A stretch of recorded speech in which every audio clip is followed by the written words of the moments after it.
I think we clicked the button at the same time. We clicked the button at the same time. Over to you, Maria.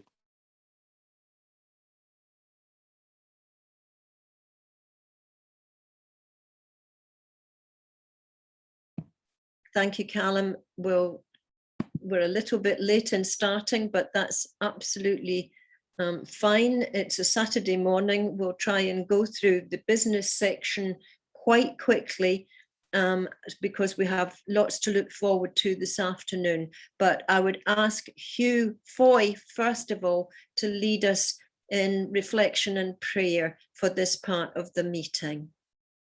Hugh.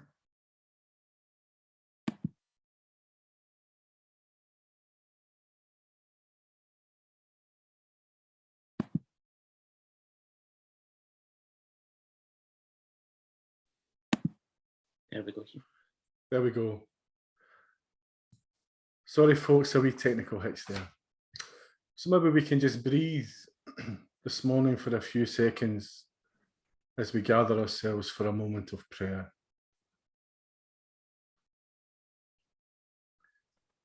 Lord, as we gather today as your Pax Christi family in Scotland, we pray for the power to be honest, the power to be gentle, and the power to be forgiving.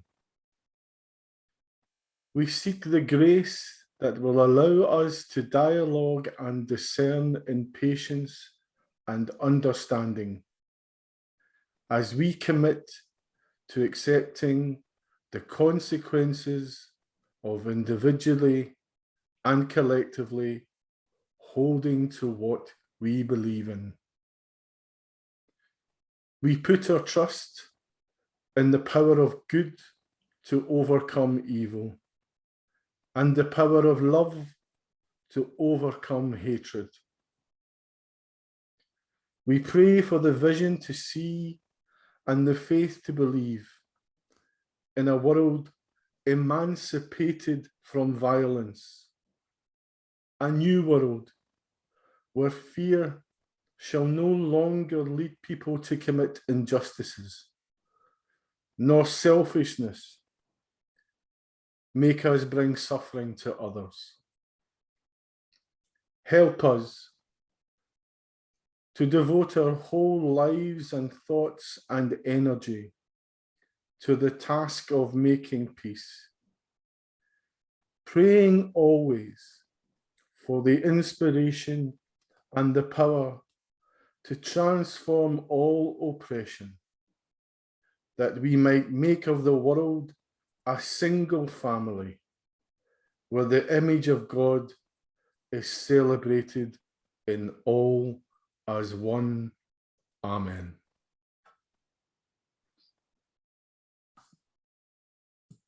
Amen, and thank you so much for that, for starting our meeting in such a thoughtful way. I'd like to welcome you all, and people are coming thick and fast now, which is good to see. We have with us our guest speakers for this afternoon, which is great. Abdelfattah, we've got Roisin and Callum who are going to be with us and talk about our children and our future, which I think is one of the most important things that we can talk about at the moment. And I welcome all of the rest of you who are joining us on this Saturday morning. In Argyll, where we've had more rain than is necessary, we seem to have a bit of sunshine this morning. I hope the sun's shining where you are too. We've got apologies from Father David Stewart, from Nancy McGilvray, and from Jill Kent. Others may simply be going to tune in when we have the recording of this later. So we have the minutes of the last meeting, the last AGM, and I wonder if Callum could shared those on screen for us, please. And you can perhaps mention whether there is anything you'd like to talk about, but what we really need is to know that this is, you're accepting this as a true recording of last year's meeting. Would that be possible? It might. It might. If I have to confess, in the email that I'm looking at the moment, I can see agendas and I can see treasurer's reports, but I can't see minutes. Oh, the minute, right. Hugh sent you an email with that. And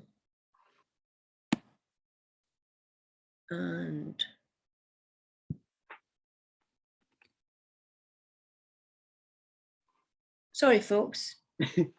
Well, it seems to be one of those days, I think.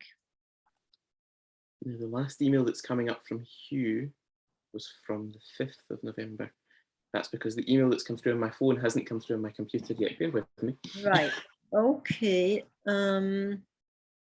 Right. Let me just. Right. What are we on? Are we on Google Mail? I'm gonna forward it from my phone. You're all right, Marion. I'll be with you in a couple of minutes. Okay. Sing a song in the meantime. I don't think anybody would be grateful for that. I can tell you that there are people who are registering to come in. So at least by the time we found them, it'll be a more resounding acceptance of last year's minutes when we get them through.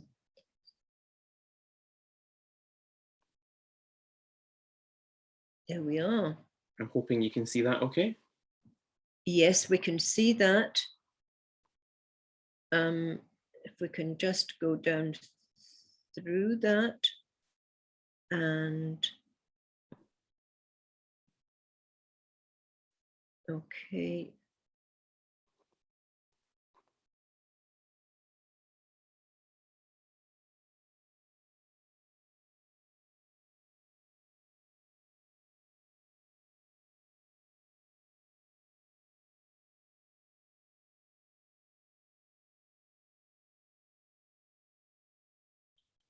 So if you remember, last year we were still very much setting out on our journey, to use the cliche of the moment. And so, COVID actually was mattering to us quite a lot at that point. And we were still indebted to Justice and Peace, who had helped us so much to get accepted by the bishops and then subsequently go on to be accepted by Pax Christi International.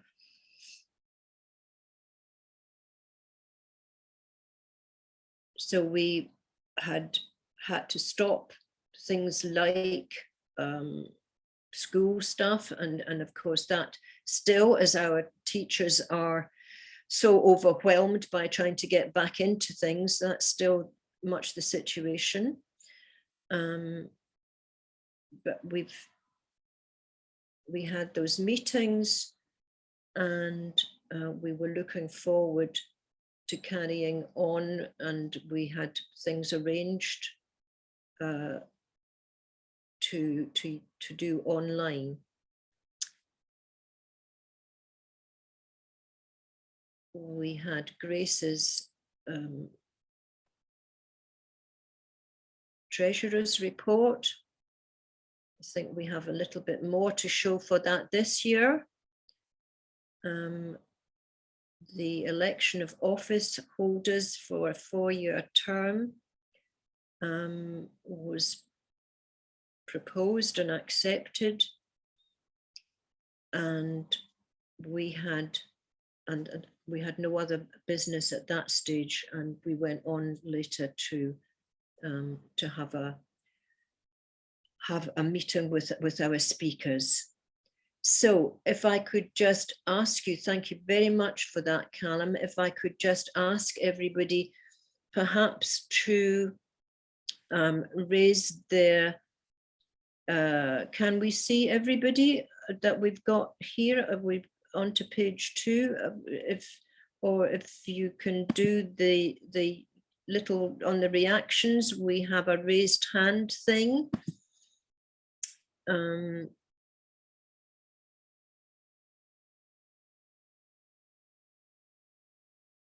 Okay.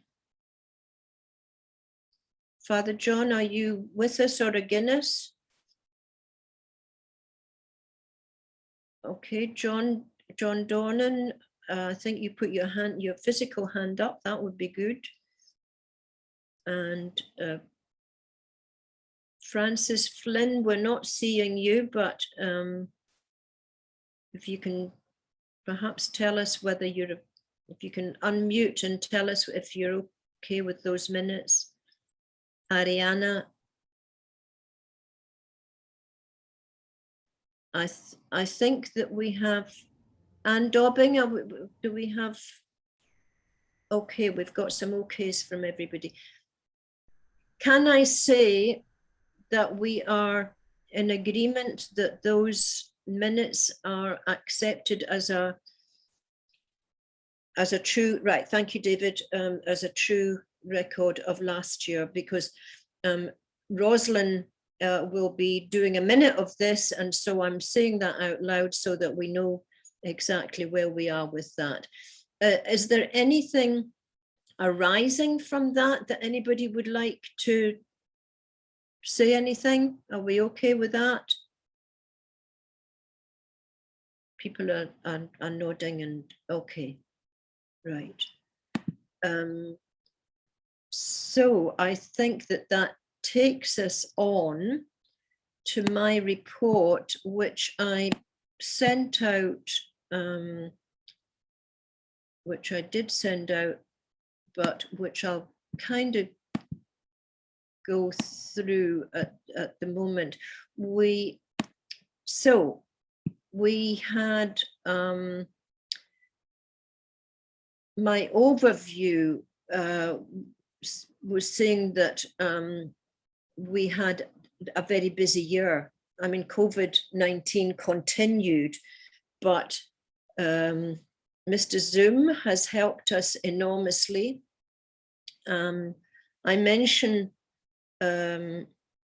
Carmen there, you know, that we have members all over Scotland, but we also have Carmen as a member in Uruguay, which I think is absolutely brilliant. We've also, though, been able to invite speakers from everywhere, and those speakers have responded so very generously, as has Abdelfattah today, to speak to us from literally all over the world. We've contributed to the international, Pax Christi International's anti-nuclear meetings, which I think a lot of our members feel is at the core of what we should be doing. But as you know, we feel that Pax Christi Scotland goes much wider than that focus on the anti-nuclear situation, but we do concentrate on that with Pax Christi International. We have been engaging also with other member groups in France, in Italy, and in Korea and Sri Lanka, which again is quite amazing. And we didn't think that was going to happen when we set out on this journey. The campaign for peace in Korea, which, you know, again, you might think, you know, what on earth is Scotland doing with Korea? But we have links with them because we became members at the same time of Pax Christi International, and we're working with other faith groups here in Scotland and in England in this campaign to get peace for Korea. And on our website we have that petition, which I hope that you'll share with people, because you know, this is an ongoing campaign. we've also been working very hard with Human Rights Watch, the Sri Lanka Campaign for Peace and Justice and Freedom from Torture, as well as MSPs, MPs, and the media. The Sunday Post has done us proud, as the media in Sri Lanka itself, to end Police Scotland's training of Sri Lankan officers as long as human rights offences continue in that country. The UN is saying, look, these offences must stop. And so I think that after 15 years of Police Scotland training Sri Lankan officers, to have that those offences still continuing, perhaps we need to say, look, we're not going to work with you until you sort that out. We meet regularly with Don't Bank on the Bomb, because I think that now divestment is the big thing. You know, we've got the treaty is now in place. We've got 9 nuclear nations that we need to convince to work in another way and to get rid of their nuclear weapons. Divesting from the companies and from the pension schemes and so on that produce weapons of mass destruction really does have to be the way forward. Our membership, although it might not look like it from the number of us who are here today, but membership has increased. And I think that that is partly due to this ability to come together. So many organizations around the world have found that, and we are not alone, therefore, in using Zoom. And I think we'll continue to do that, although obviously the in-person meetings may be sometime on the agenda, but we continue to meet virtually because we can reach out to so many more people, I think, by doing that. We're grateful to you all. I see Anne Dobbing nodding there. Anne Dobbing, you're in Shetland. You know, I mean, would you be able to come to a meeting in Coatbridge? Exactly. You know, this is why it's so important. We have people in Stornoway, we've got people in the borders, we've got me in Argyll, that coming together in a personal sense. And we've got so used to Zoom in any case that it feels like we're all together. So I thank everybody for their support, and please keep checking out what we have on the website. I'm not going to make any excuse for telling you about those Zoom meetings that we've had, because it, I think, shows what we've managed to do in the past year. In January, when the Treaty on the Prohibition of Nuclear Weapons came into effect, we had a vigil. We had bishops, we had other religious leaders. It was very, very interesting, very moving. In February, we looked at gender violence. Again, we had very, very interesting speakers. One of the things I learned from that was what the Muslim people were doing in Glasgow by talking to men. And I think that as we've gone through this year and gender violence has been kind of in the news rather a lot, unfortunately, that idea that it's not up to women to be changing their way of behavior, but that men have to rethink what they do and how they do it. That was very interesting, I found. And they were already on that wavelength. And of course, we had the bishop from South Africa talking to us on that one. In April, Carmen, lovely Carmen, and other people from around the UK talked about human trafficking.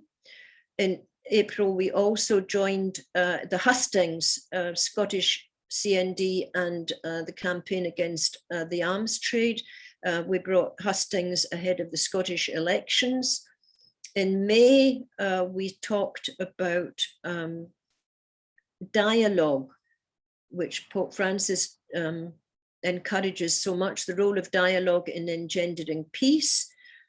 In July, we had a vigil with Korea, with speakers from Korea and from America, as well as Sandy Snedden from the Church of Scotland, whom we work with a lot, and Bishop Nolan, who is just a wonderful bishop. Thank God for Bishop Nolan.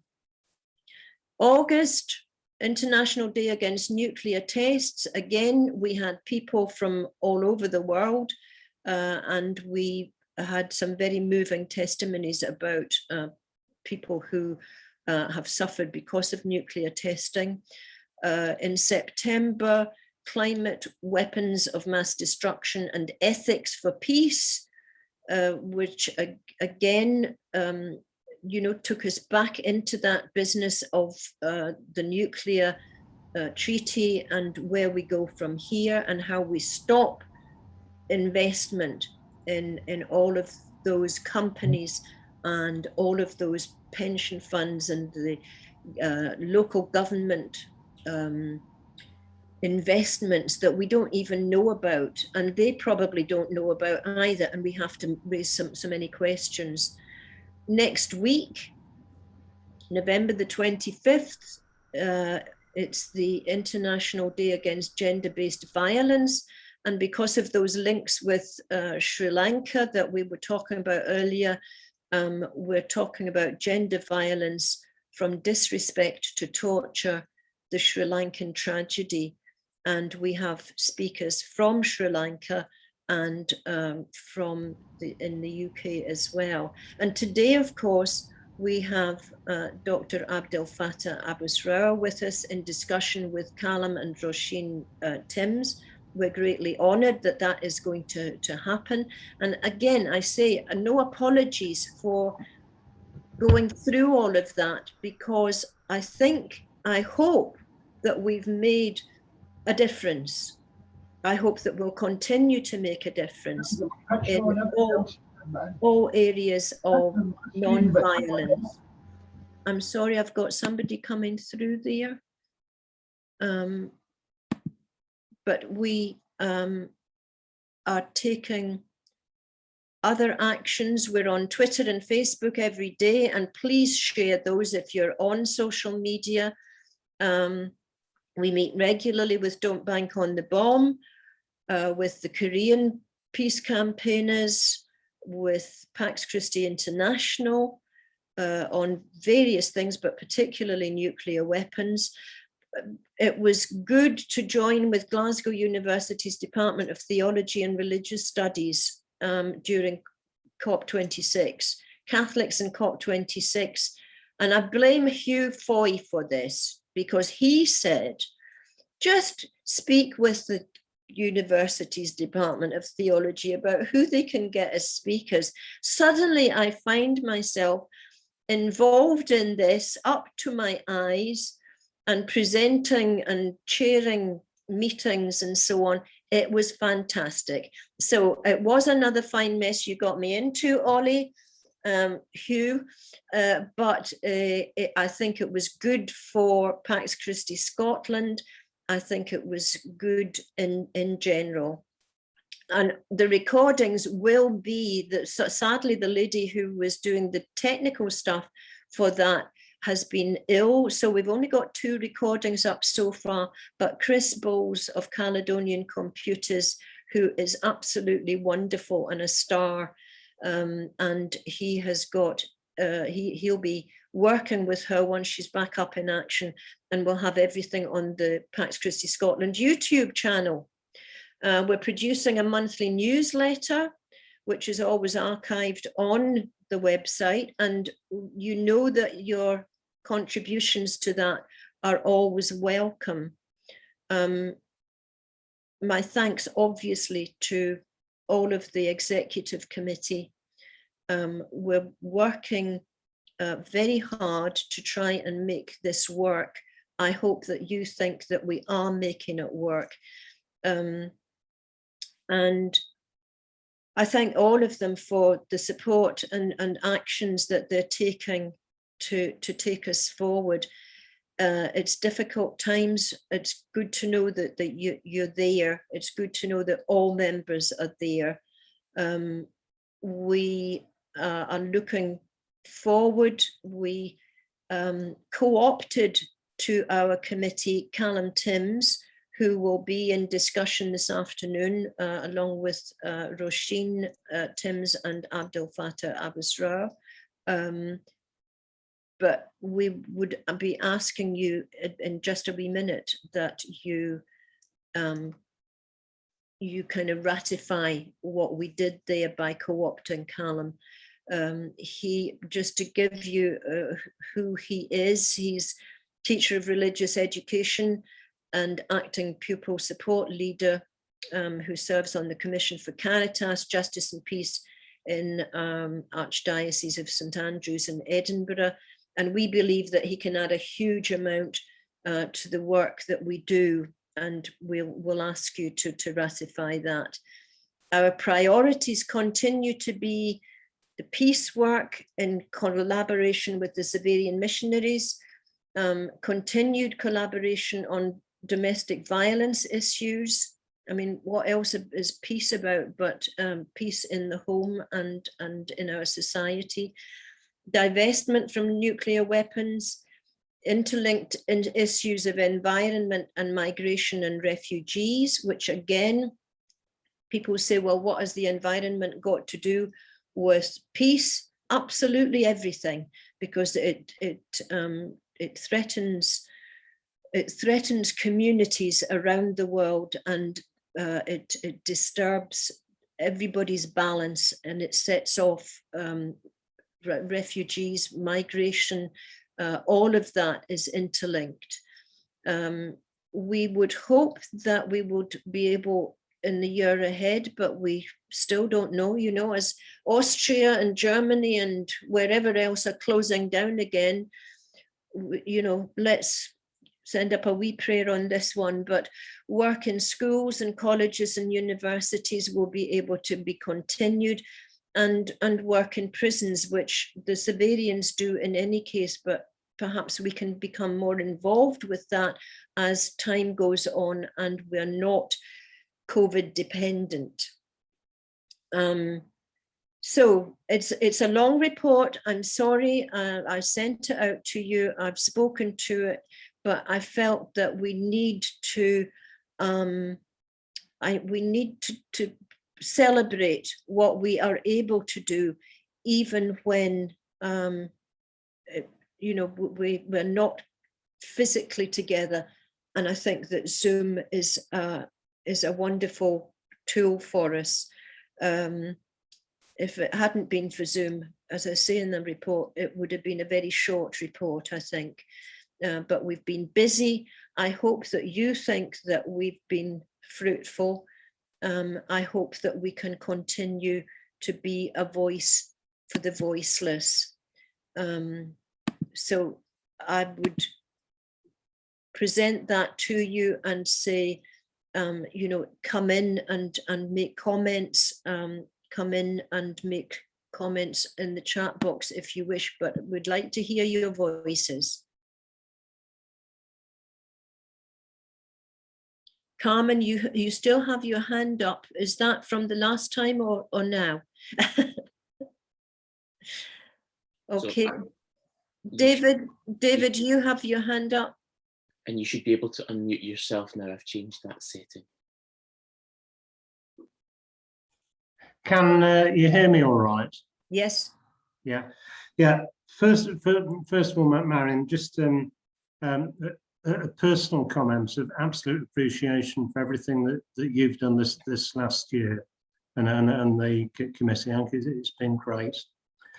And then also to add that we had a vigil for Hiroshima Day in Dunbar, which was an ecumenical event. So it included Our Lady of the Waves, St Anne's, which is the Episcopal Church, and we got ourselves a photograph and a quote in the East Lothian Courier about it.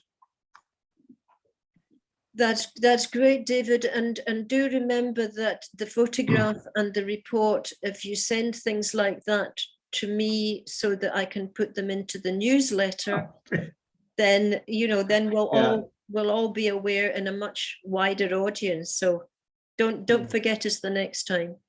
Sorry. Yeah. No problem. And thank you for your comments. Does anybody else have any comments? John, Father John, where are you? Just a quick comment, Marion. It's you mentioned that none of this would have been possible because of the Zoom. The Zoom has been important, but just on a personal note, to add to David's comment, a big thank you to you.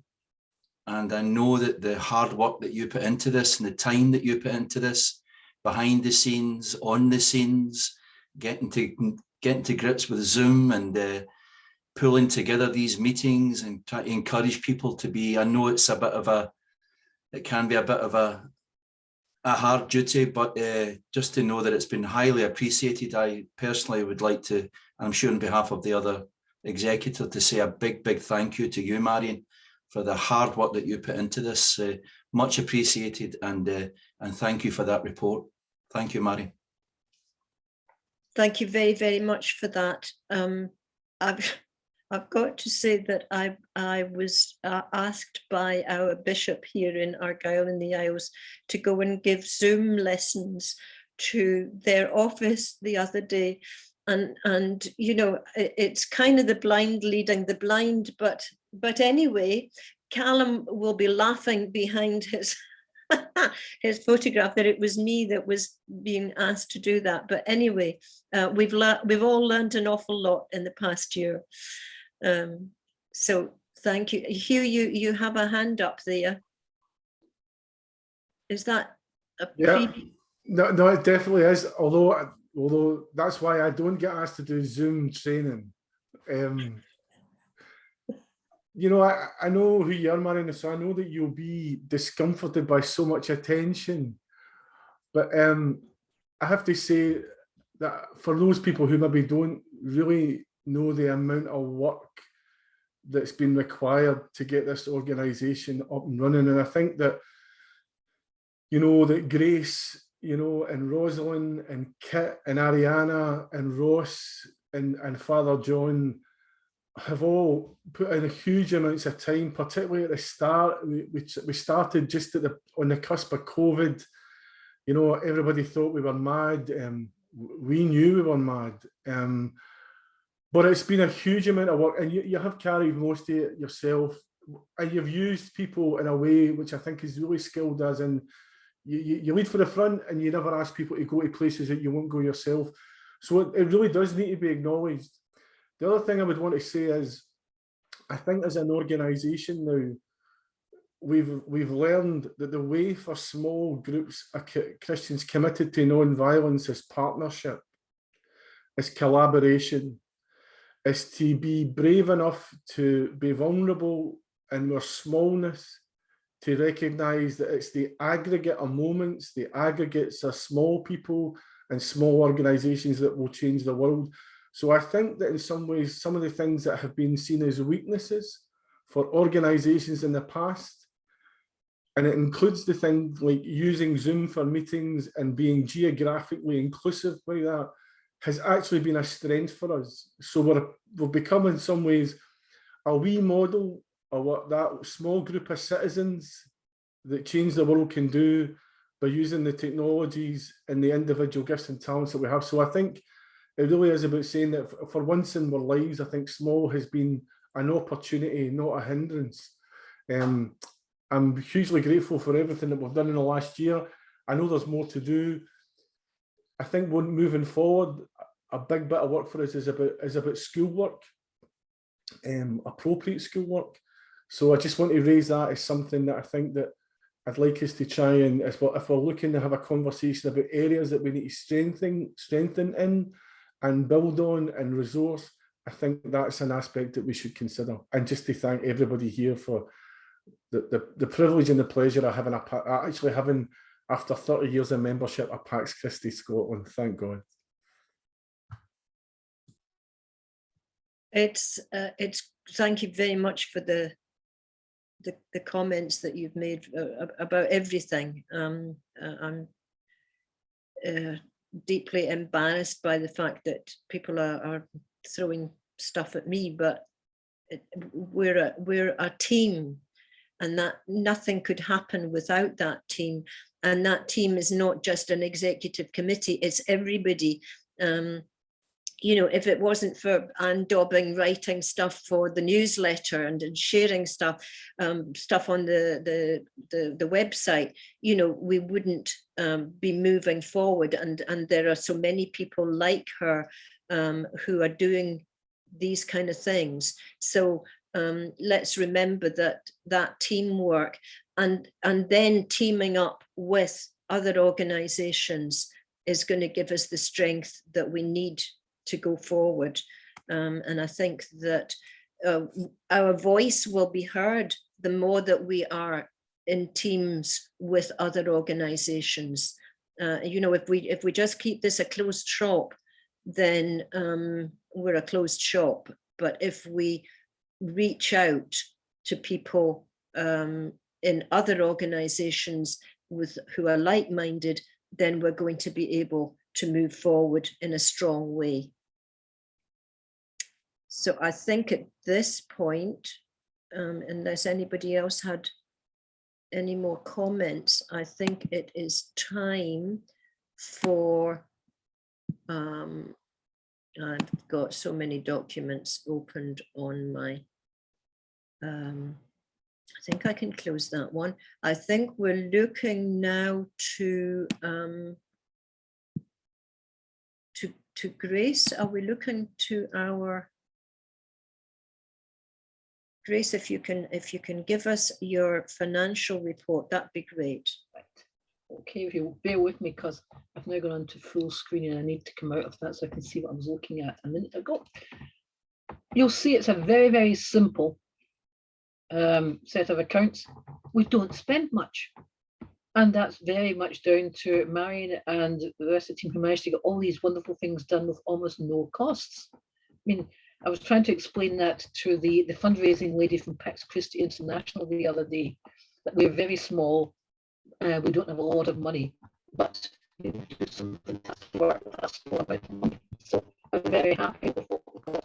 So all you're seeing is the thing to spend on is our dues to Pax Christi International and our money for the account with the bank. And I think I explained that last week, that the account that we have with the bank, we have a fixed fee that we have with them. Whoops. Can you hear me okay? Yep, that's all. Yeah, we've got you back now, Grace. I think there was I saw something going then. I thought, oh my God, what's happened there? I don't know what happened. Anyway, let me just look at and say it's our financial year is 1st November to 31st October. We don't have a lot of income, but it's enough to cover our costs at the present time. I'm hoping it'll go up. We've got a mixture of membership fees, £397.92. In case you're wondering why it's not a nice round number of pounds, we do pay a fee for the use of Square, which a lot of you use for making payments to us. And that means that we don't get the full, say, £10, we get something taken off.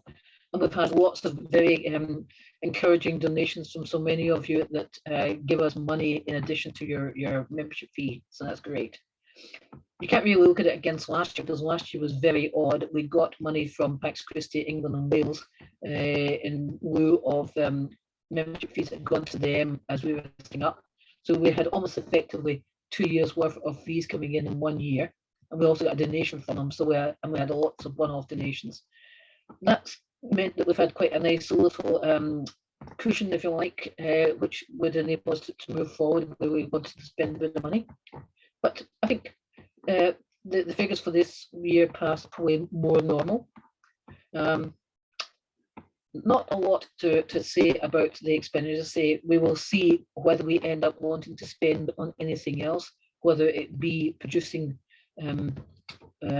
leaflets or brochures or whatever. or going into active face-to-face conferences, but at least we've got some money there to do it, and we've got a little bit in the bank.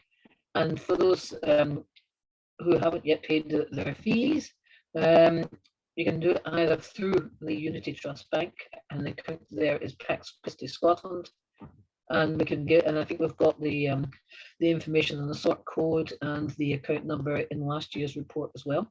Or you can send us a check, although that does cause slight complications because of the getting a hold of the check and getting it to a bank.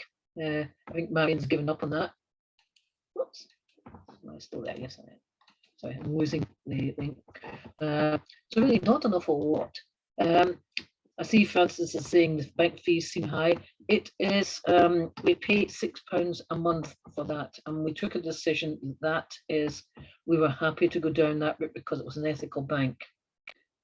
And that, as Hugh says, is not unusual.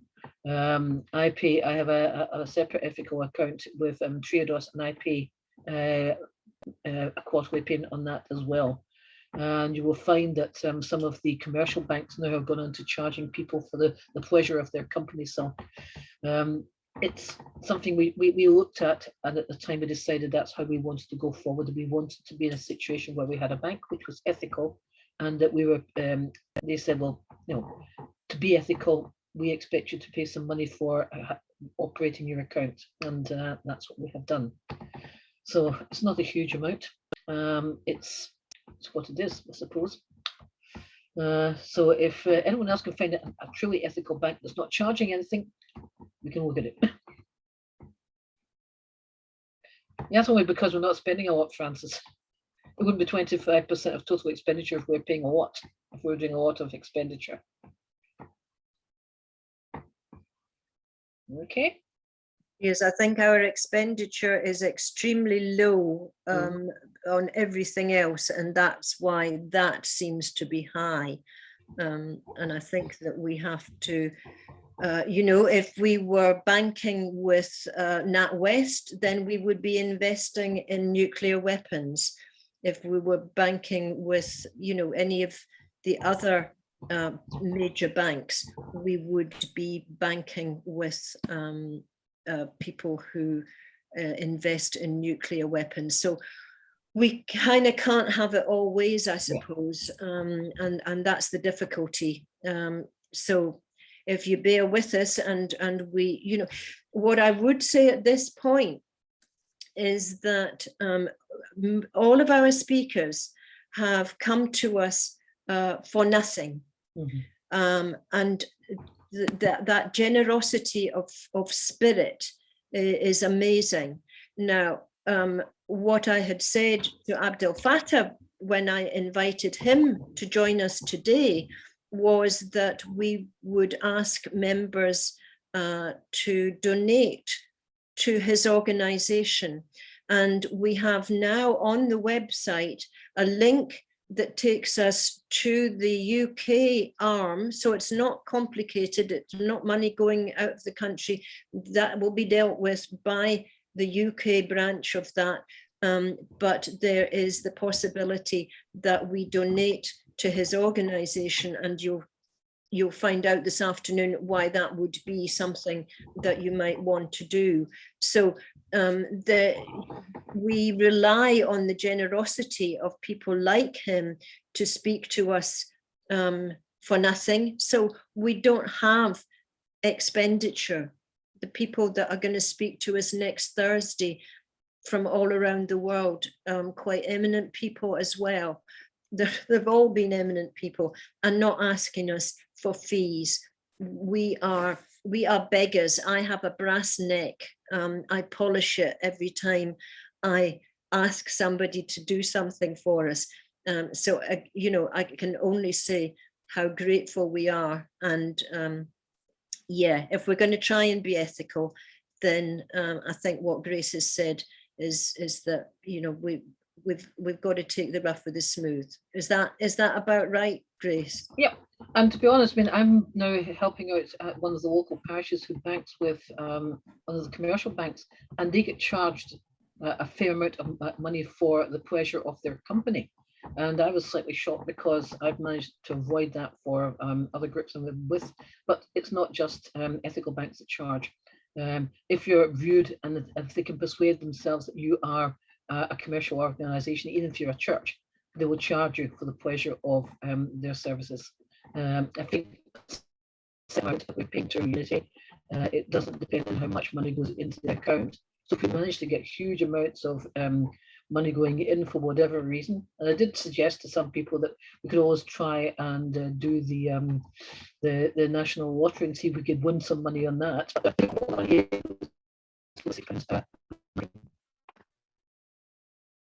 I think we'll perhaps skip the lottery ticket, but I think that we're trying our best, and thank you very, very much for that, Grace, for managing that. The best way of paying our membership fees is through the website. It means that we have a note of who those people are who have joined and who are continuing to be members. So it's a very efficient way of doing things. And as I say, we have that. We've got that on the website, and all sorts of other things on the website. Now, if I could thank Grace, if I could then go on to our proposed ratification of Callum Tim's membership of the executive committee. He would be serving for that same period of office as the rest of us are serving. The current office holders are myself, Rosalind Mochlin, Grace Buckley, Father John Convery, Hugh Foy, Kit Fry, Ariana Clark, and Ross Alfield. And I think that Callum's membership, pending membership, we just ask you very kindly to ratify that for us today. And again, if you can either stick your hand up or stick your yellow hand up, then that would, right, my physical hand is going up. I think that we can, right, if Roisin and David, we don't have anybody that is against this. Let's put it that way, right? Okay. Can it be minuted then that Callum is now a fully recognised member of the executive committee? Welcome yet again, but welcome. Thank you, Callum, for agreeing to do this. If you've anything to add to that, then please take the opportunity just now. Just and really Roisin is applauding. I think we should all applaud. Thank you. I was worried. I was more worried Roisin would come in and oppose it, to be perfectly honest, at this point. But no, thank you very much, folks. It's been a pleasure to be involved in the work of Pax Christi Scotland over the last wee while. And yeah, Hugh certainly has a way of, shall we say, inviting one to volunteer. Yeah, as I keep saying, another fine mess you got me into, Ollie. Thank you, Callum, and thank you for agreeing to be with us. And is there any other business now? Because we're reaching that stage in the proceedings. We should check the.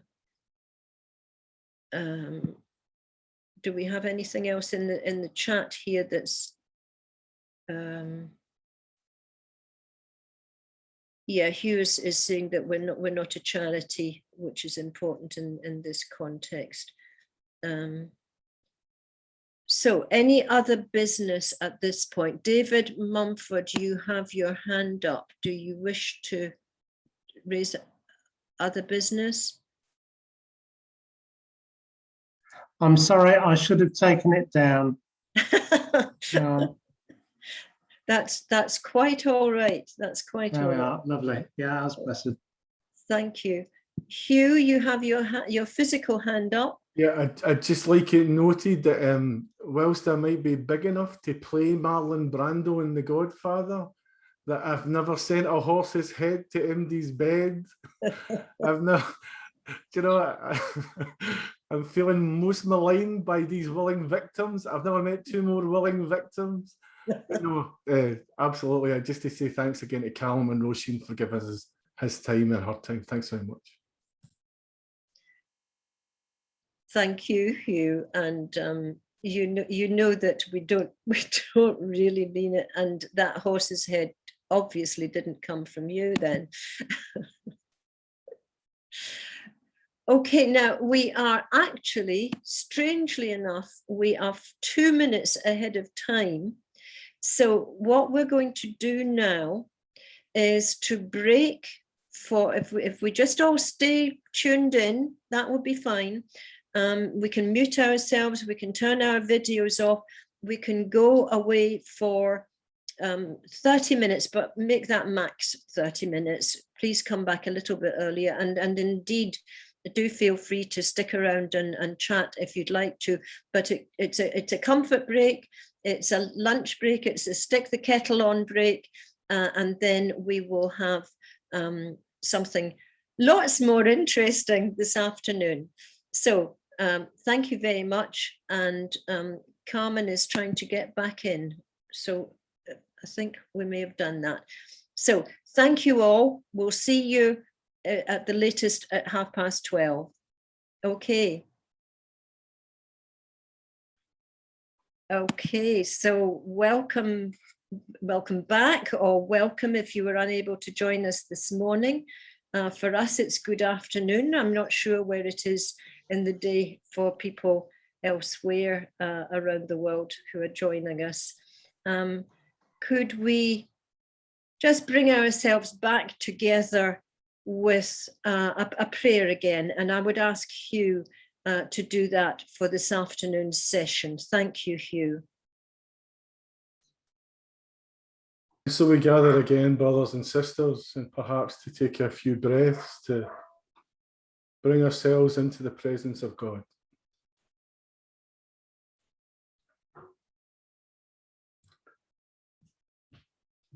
O Lord our God, in your mercy and kindness, no thought of ours is left unnoticed, no desire or concern ignored. You have proven that blessings abound when we fall on our knees in prayer, and so we turn to you in our hour of need. Surrounded by violence and cries for justice, we hear your voice telling us what is required. Only to do justice and to love goodness and to walk humbly with our God. Fill us with your mercy so that we in turn may be merciful to others. Strip away pride, suspicion, and racism so that we may seek peace and justice in our communities. Strengthen our hearts so that they beat only to the rhythm of your holy will. And flood our path with your light as we walk humbly towards a future filled with encounter and unity. Be with us, O Lord, in our efforts, for only by the promptings of your grace can we progress toward virtue. We ask this through Jesus Christ, our Lord. Amen.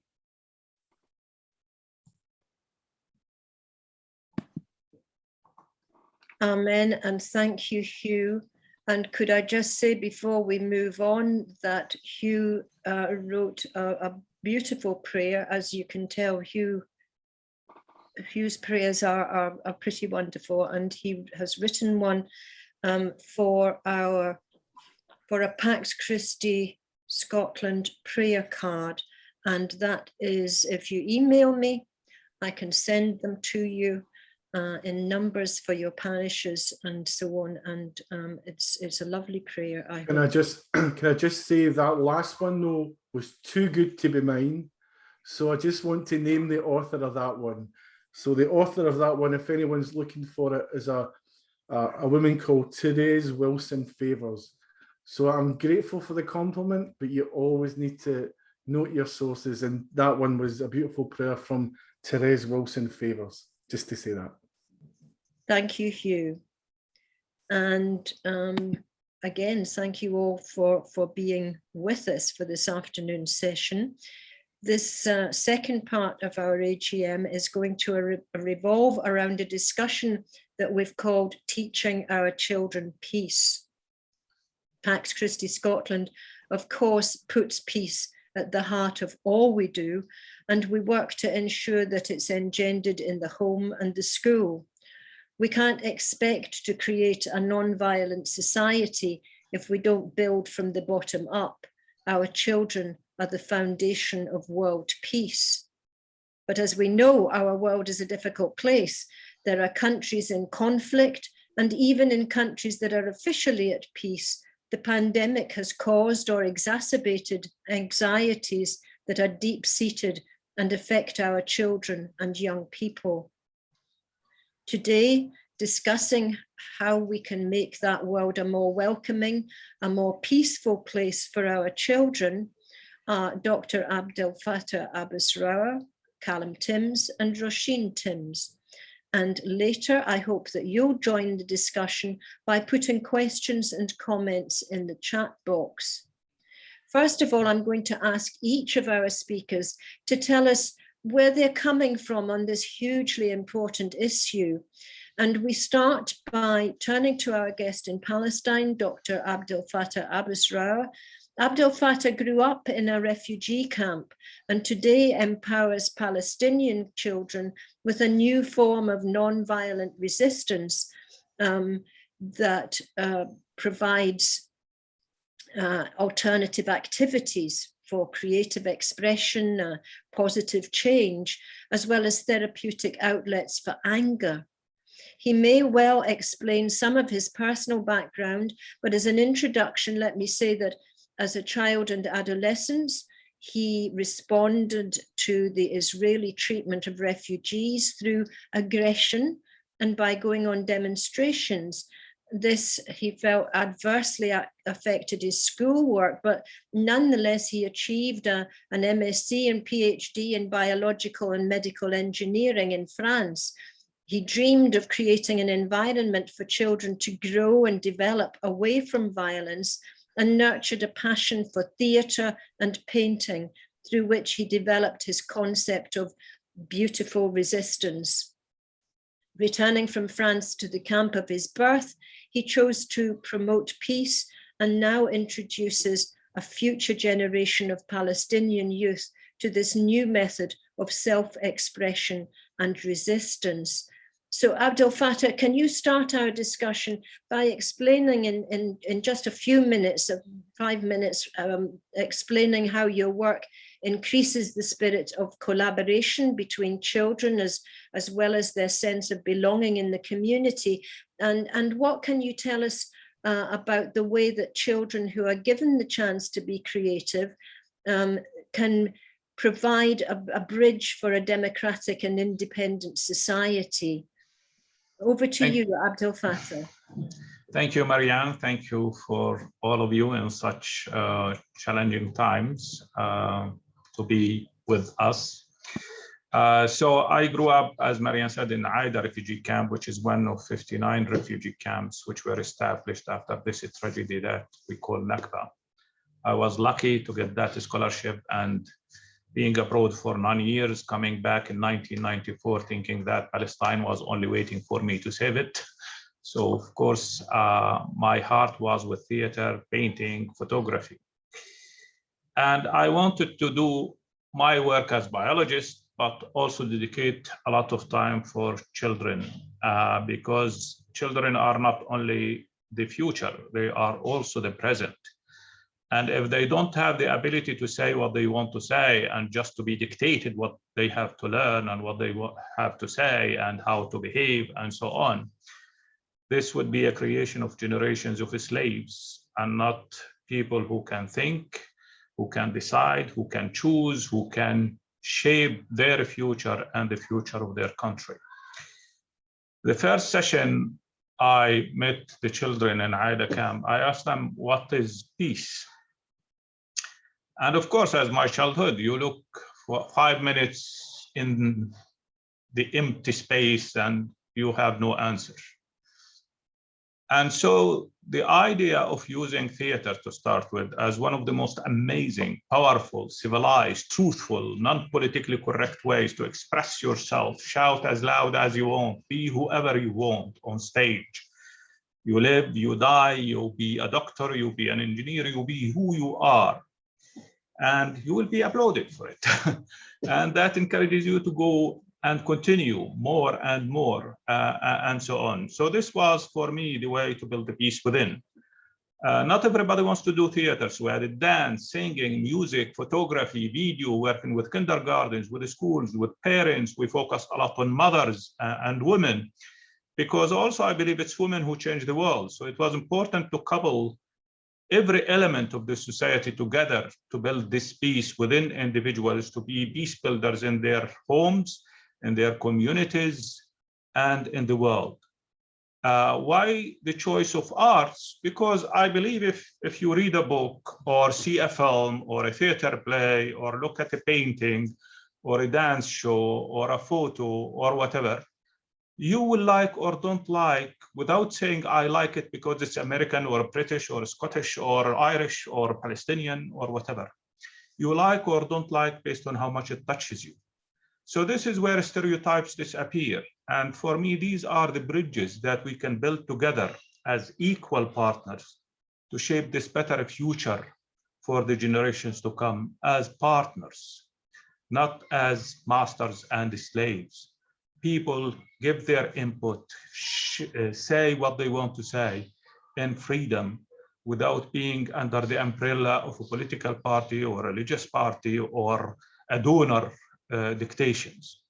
And in Palestine, the question of transforming the political cause into a humanitarian cause is more humiliating than the occupation itself. So that's why also with beautiful resistance, because I believe resistance against injustice, oppression, occupation is a beautiful act of humanity. But resisting through culture, arts, education are also amazing ways to think living rather than just dying for your country and whatever cause you are defending. And we want our children to live. We want our children to grow up and change the world and create miracles and be proud of what we achieve together. We want them to have that space of expression, that beauty of expression, that creative way of expression, and fulfill their ambition without thinking that the only way to serve your country is to die or to carry a gun and shoot everybody else and so on. That's why we talk about non-armed struggle, which is a component of Palestinian struggle. More than 99% of Palestinians never carried a gun in their life. And they resist through these creative and non-armed ways. And that's why arts are the most amazing tools to build these bridges as equals. Wherever you perform a play or a dance like you see behind me, you can like or don't like, not because it's Palestinian, but because it's beautiful, or maybe you don't like it because it's not with what you believe as beautiful. So it is about giving these opportunities. With or without money, we do it, as I said, because I wanted people to understand that we are not a charity actions, that people are not poor because they are lazy or don't have resources, but we are put into the poverty by this illegal occupation, which deprives us from the right to circulate freely, to import, to export, to manufacture, even to fall in love with whoever we want. But this segregation between Palestine 48, Jerusalem, Gaza, the West Bank, the world. So we want partners to discuss with us, help us build infrastructures, create jobs, help people keep their dignity, and not just to throw some crumbs on the table and say we have helped these poor, miserable people to remain miserable for the eternity. But be proud of what we achieved together again. So we demand this equality. We demand this sharing of what we are doing together, to be proud of what we achieve together. And this is what we try to give also our children, that they have a potential to create a change that not only for their community, but also in the world.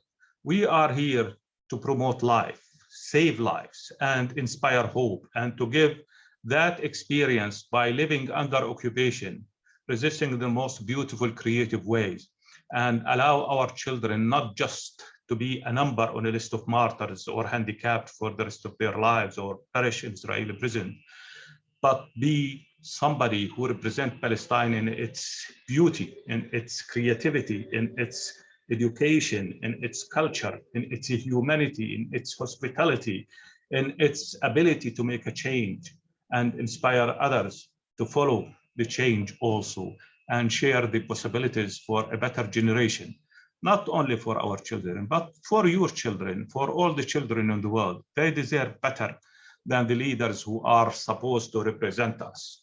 They deserve better role models than the ones we see in the media.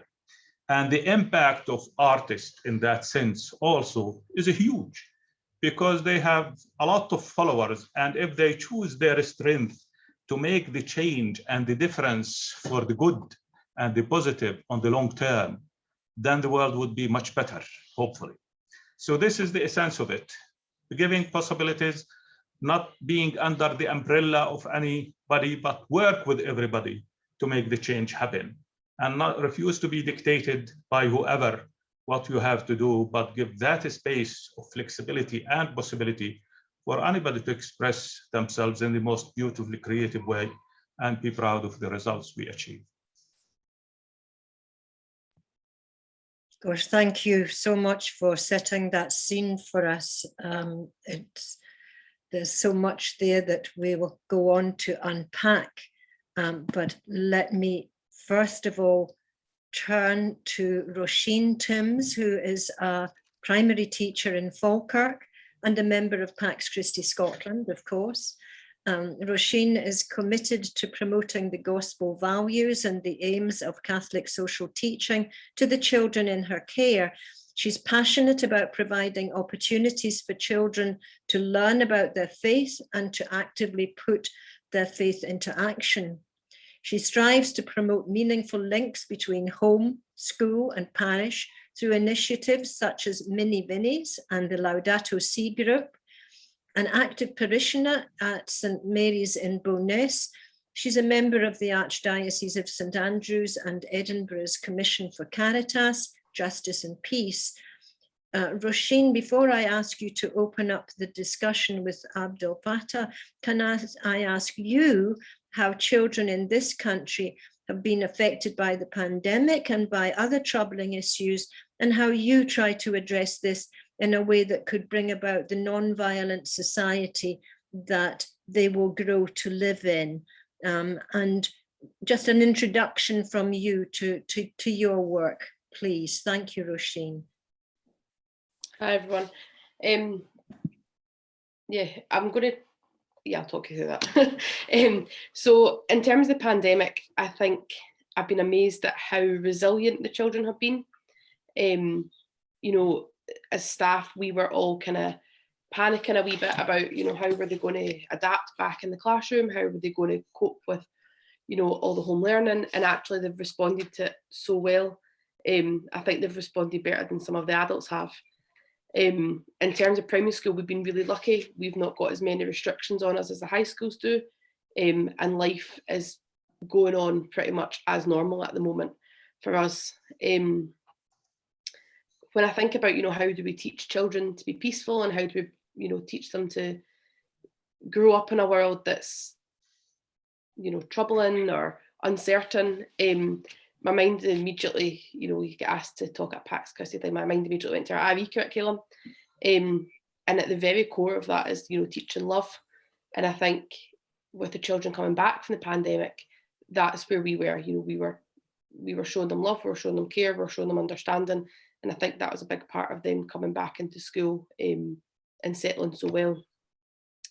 In terms of teaching peace, our curriculum in P1, it talks about showing love, and it goes on more explicitly to, you know, talking about how do they grow in love, justice and peace in their relationships with others. It looks at acting justly. It looks at how do they combat poverty. It looks at how do they show compassion and mercy to others. And that's something that we explore through every stage of primary school, from P1 all the way to P7. And I know that Callum, in his role as an IE teacher, looks at that then beyond that in the high school as well.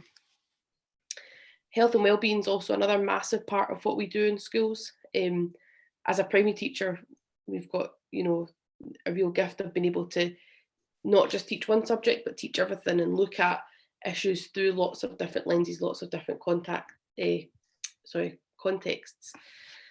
And health and wellbeing is something that is, as teachers, we refer to it as kind of one of the overarching areas of the curriculum. It feeds into everything. And again, that looks at relationships. It looks at showing respect to people. It looks at, you know, in the very basic sense in primary one, what is a friendship? What is a relationship? How do you be a good friend? And then it goes on to look at, you know, our unique talents and abilities and how do we use those to contribute to our community through different groups and different initiatives and things as well. Just this week, we have finished Anti-Bullying Week in our school and our cluster. So we are in a really unique position in Falkirk where our cluster schools work really closely together. So all of the 7 primary schools that feed into the high school, where schools would usually have a school improvement plan, we have a cluster improvement plan, and we really do work as a kind of family of schools. And across our cluster, we had Anti-Bullying Week this week, where we focused on one kind word. So yesterday, my class had to all come up with one kind thing to say about each of their peers. So they all went away with a wee booklet of, you know, what they liked about each other. And it is just, in the primary school, I think, getting peace and love into the basis of everything that we do. Another really good thing we've got going in schools just now, we realised that children were having a real hard time managing their emotions. You know, they didn't know how to cope with big emotions. They didn't know how to express themselves in a, you know, in a good way. And we often found that behaviour was not as good as it could be because children didn't recognise that it's because of what they were feeling that they were acting out. And this was even pre-pandemic. This was before COVID. And so we brought in a programme called Emotion Works, where it starts in the very beginning of just looking at what are all the words that we can use to describe how we're feeling. So that's what P1 and P2 would look like. And then as you go up the school, it looks at, right, okay, so where do you feel it in your body when you feel that emotion? So if you're feeling angry, are your fists clenched? Are you know, your cheeks burning? Are you, all these kind of things? What behaviours do you do when you're feeling that emotion? When you're feeling angry, do you lash out? Do you stamp your feet? Do you cry? What is it you do? But then most importantly, go on to help them find regulation strategies. So instead of lashing out and taking it out on somebody else, right, what things can you do to bring yourself back to feeling calm? What can you do to, if you're feeling sad, what can you do to help yourself feel happy again? How can you comfort yourself? Maybe you need other people there to help you. And so that is a massive part of what we do. And I have noticed a real difference in the behaviour in the class, but also in how children interact with each other and how they reflect on their own behaviour using those emotion work strategies. And we tie that into everything we do. So if we're looking at a novel or if we're looking at you know, something that's happening in the world, we tie it in with this emotion works thing and get them to identify how others are feeling, teaching that compassion and empathy. We then also have, you know, we get to teach things through social subjects as well. So in primary 7, we look at World War II as a topic. Children looking at, you know, what happened in the past and learning from that. In primary 6, they do a politics topic all about Scottish Parliament, where they engage with local politicians and, you know, issues that are coming up in the world. But also just throughout all the topics that we do, we look at, you know, the importance of rules, we look at rights and responsibilities, and we look at showing consideration for others as well. Something that I use in my class is that we look at news round, sometimes every day, sometimes, you know, on a weekly basis, which is, if you're not familiar with news round, it's news stories at a children's level. So it's all the big things that are happening in the world, but pitched at an appropriate level for children. And, you know, it's really interesting sometimes to get the children's take on what's happening in the world. and encourage them to have an opinion on it, to, you know, discuss it in the class. I was saying to Callum in the break there that one of the ones that always sticks with me, and it's not necessarily related to justice and peace, but I had P1 and we're looking at whales in SeaWorld, and I was saying, so where do you think the whales should be kept? Should they be in SeaWorld or should they be kept, should they be let out into the ocean? And one wee boy was like, no, they should definitely be kept in SeaWorld. I was like, okay, so tell me why you think that. He's like, well, they wouldn't know how to swim otherwise. How would they get their swimming lessons? And I was like, right, okay. And then I thought, right, another wee girl, she's quite sensible. She might get what I'm trying to hint at here. I said, right, what about you? What do you think? No, I think they should be in SeaWorld as well, because they might get washed up on a beach. I'm like, all right, okay, fair enough. And somebody might trip over them. So it's all about, you know, getting them to think about their reasons for why they think something, but also being able to justify it. And, you know, that's just a kind of funny example of P1, but as you go up the school, you know, they're able to really express themselves. I hadn't actually thought of environment as a way of talking about peace until you mentioned it earlier, Marion, and then I was like, oh, of course we need to think about the environment. We are a Laudato Si school, so SCES, who are the Scottish Catholic Education Service, they kind of oversee religious education in Scotland, or they provide resources, I should say. They have produced this programme for schools to buy in and to sign up to develop Laudato Si within the schools, and to not buy into it, but to promote it and to encourage children to live what Pope Francis said in his Laudato Si letter. And just last week, a group of children from each school in our cluster met with councillors, MPs, MSPs, lots of people from local and national government level, to ask them and to hold them accountable for the events, you know, leading on from COP26. So there's a real passion from the children in their school and in our cluster to make a difference in the world. And, you know, you really see that. I was so impressed. I've got a dream class this year, like if you could think of the perfect class, that's what I've got this year. And they are so passionate about changing the world. They're so passionate about making a difference in the world. And, you know, it's really reassuring to see that that's what we've got, and that is our future. And I think I always, you know, just try and say to them, you know, maybe we can't all change the world, we can't make massive decisions, but if we can all just do our own little bit, and pull on all the learning we've got and all the things we've, you know, all the tools we've got, then actually we can make a bit of a difference, and we can set that example for others. So there you go. I hope that was okay. That was more than okay, Roisin. Thank you so much. And I think that two things hit out at me. One was that peace of mind for us all, children or adults, is so important. You know, we think of peace in the big sense, but I think that what we've heard from both of you so far is that, you know, peace of mind is so essential. And maybe if we all learnt to say one kind thing to each other every day, that would be helping in all that we do. So now I'm going to turn to Callum. Callum Tim's a teacher of religious education and acting pupil support leader. Callum has a passion for social justice and a keen interest in Catholic education. A graduate of the University of Glasgow, Callum is determined to use the drive and determination which was instilled during this time to support the young people now in his care.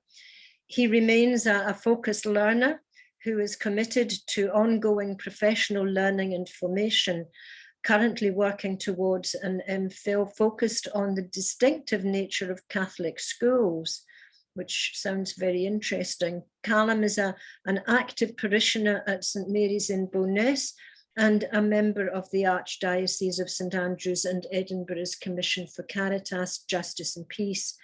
He too, as you learned this morning, is not only a member of Pax Christi Scotland, but now serves on our executive committee. Callum, give us that 5-minute rundown on teaching our children peace. Thanks, Marion. I was reflecting there during the break, and I was thinking about being appointed or being ratified. Thank you very much for your confidence in asking me to join the executive. But I must confess, I did spend that half hour thinking about the fact that Roisin's reaction could have went one of two ways. She could have opposed it and wanted to spend more time with me, but instead she applauded and celebrated the fact that I was yet again busier and not around. So I'll spend some more time reflecting on what that really means. Folks, thank you very much for the opportunity to speak with you today. It's always a privilege to speak with Pax Christi Scotland, and in fact, I found myself talking to my higher class, 5th and 6th year pupils who are preparing themselves to leave school and enter the big bad world of, be it college, university, employment. And I was talking about Pax Christi Scotland because one of the core elements of our higher curriculum in religious, moral and philosophical studies, where I look at Christianity with them, is that we explore the practice of how Christians live according to the Gospels. And I always do that in two ways. We explore the Gospel narrative, perhaps the story of the Good Samaritan, the parable of the prodigal son, for example. And then I ask them to link it to practical work that's done in the church today. And of course, inevitably, one of my pupils was scrolling through and reached my name, and a bit further down, a photo of us at our first meeting in Conforti, where Roisin and I had the opportunity to speak on the language of non-violence. And inevitably, one of my pupils sits there and goes, "Sir, you just do everything." And it gave us that opportunity to talk about the work that Pax Christi Scotland is doing. Now, I could continue to speak in my own words, but how better to start today than the words of Pope Francis himself, who actually in the last hour has put out a tweet, because today, and I have to confess I didn't know this, today is World Children's Day. And that's very appropriate and relevant for our conversation today. And Pope Francis put this out on Twitter. He said, "The way we relate to children, the extent to which we respect their innate human dignity and fundamental rights, expresses what kind of adults we are and want to be, and what kind of society we want to build." How true, how true. And that really must be at the heart of any conversation that we have about teaching our children peace. Roisin's already reflected on the fact that our young people will grow up to be our leaders. They will grow up to influence our world. Marian said, our children are the foundation of world peace. And that's where I want to approach this from today. On a personal level, there are two events which stick with me most when I think about the theme of peace building. The first would be before teaching, when I worked in politics, and I found myself in Westminster in 2015, sitting in the gallery overlooking the House of Commons as MPs debated airstrikes on Syria. It's a day that will never leave my memory, as members of Parliament, so far away from the reality, debated the prospect of airstrikes, which would have and did have horrible consequences for those who live in some far-flung place, which is so easy for us to sit so far away and not think or consider the reality of. However, the other experience that I want to bring to mind today that really shaped my understanding of peace building was the opportunity that I had when I was in my final year of my undergraduate studies at Glasgow University to go on pilgrimage to the Holy Land, to stay in Bethlehem and to visit as part of a fraternal delegation, Bethlehem University. And it's really great to have Abdelfattah with us today. And I must confess to be sitting slightly jealous as I see the scenes behind you, Abdelfattah, and in a quiet hope that one day I will make it back over to Palestine, because it is such a special place to me and to so many of us I know who are here today. Marian spoke about the fact that I am working towards an MPhil thesis looking at the distinctiveness of Catholic education. And I want to root my comments in that today, because in my opinion, peace and justice should be at the heart of what we do as a Catholic school. And why is that? Well, when we look at the magisterial documents from the Vatican, we can see even writing, as far back as 1965, 1977, we see these themes coming through in educational documents from the Church. I would refer to the document from 1977, the Catholic School, which puts Christ at the heart. It says Christ is the foundation of the whole educational enterprise in a Catholic school. And if Christ is at the heart of a Catholic school, then we have to ask ourselves, who is Christ? What is his message? What message did Jesus have? And how do we communicate that to our young people? It's something that we do by fostering a sense of values, preparing them for life beyond the classroom. We have to do that together. We have to work as a community. And in fact, to quote another document, Gravissimum Educationis from Vatican II, then we would be looking at this notion that its proper function is to create for the school community a special atmosphere animated by the gospel spirit of freedom and charity. And so this is what it means to put Christ at the heart of the Catholic school. It means to be inspired by the Gospels. It means to foster that sense of charity, but to do it motivated by Jesus, to do it motivated by that example. And ultimately, as we read in another document, written again in 1977, going back to the Catholic school, a document from the congregation, it says that Catholic schools must form young people who will build God's kingdom. It says the Catholic school aims at forming in the Christian those particular virtues which will enable them to live new lives in Christ and help them to play faithfully their part in building up the kingdom of God. And that is the kingdom of God, which is justice and peace. We strive to achieve the common good. We want to have the impression of entering a new environment when we come into the Catholic school, one illuminated by the light of faith, one that has its own unique characteristics. That's what we want to achieve. And in the Second Vatican Council, that was summed up by speaking of an environment permeated with the gospel spirit of love and freedom. So really, it all comes together for me in this idea, which we read about in the document, The Catholic School on the Threshold of the Third Millennium, written in 1997, predicting or forecasting what we should be about as we enter this era, where it says, in its ecclesial dimensions in the church, another characteristic of the Catholic school should be it is a school for all, with a special attention to those who are the weakest. That's what we do as a Catholic school. That's what we are challenged to do.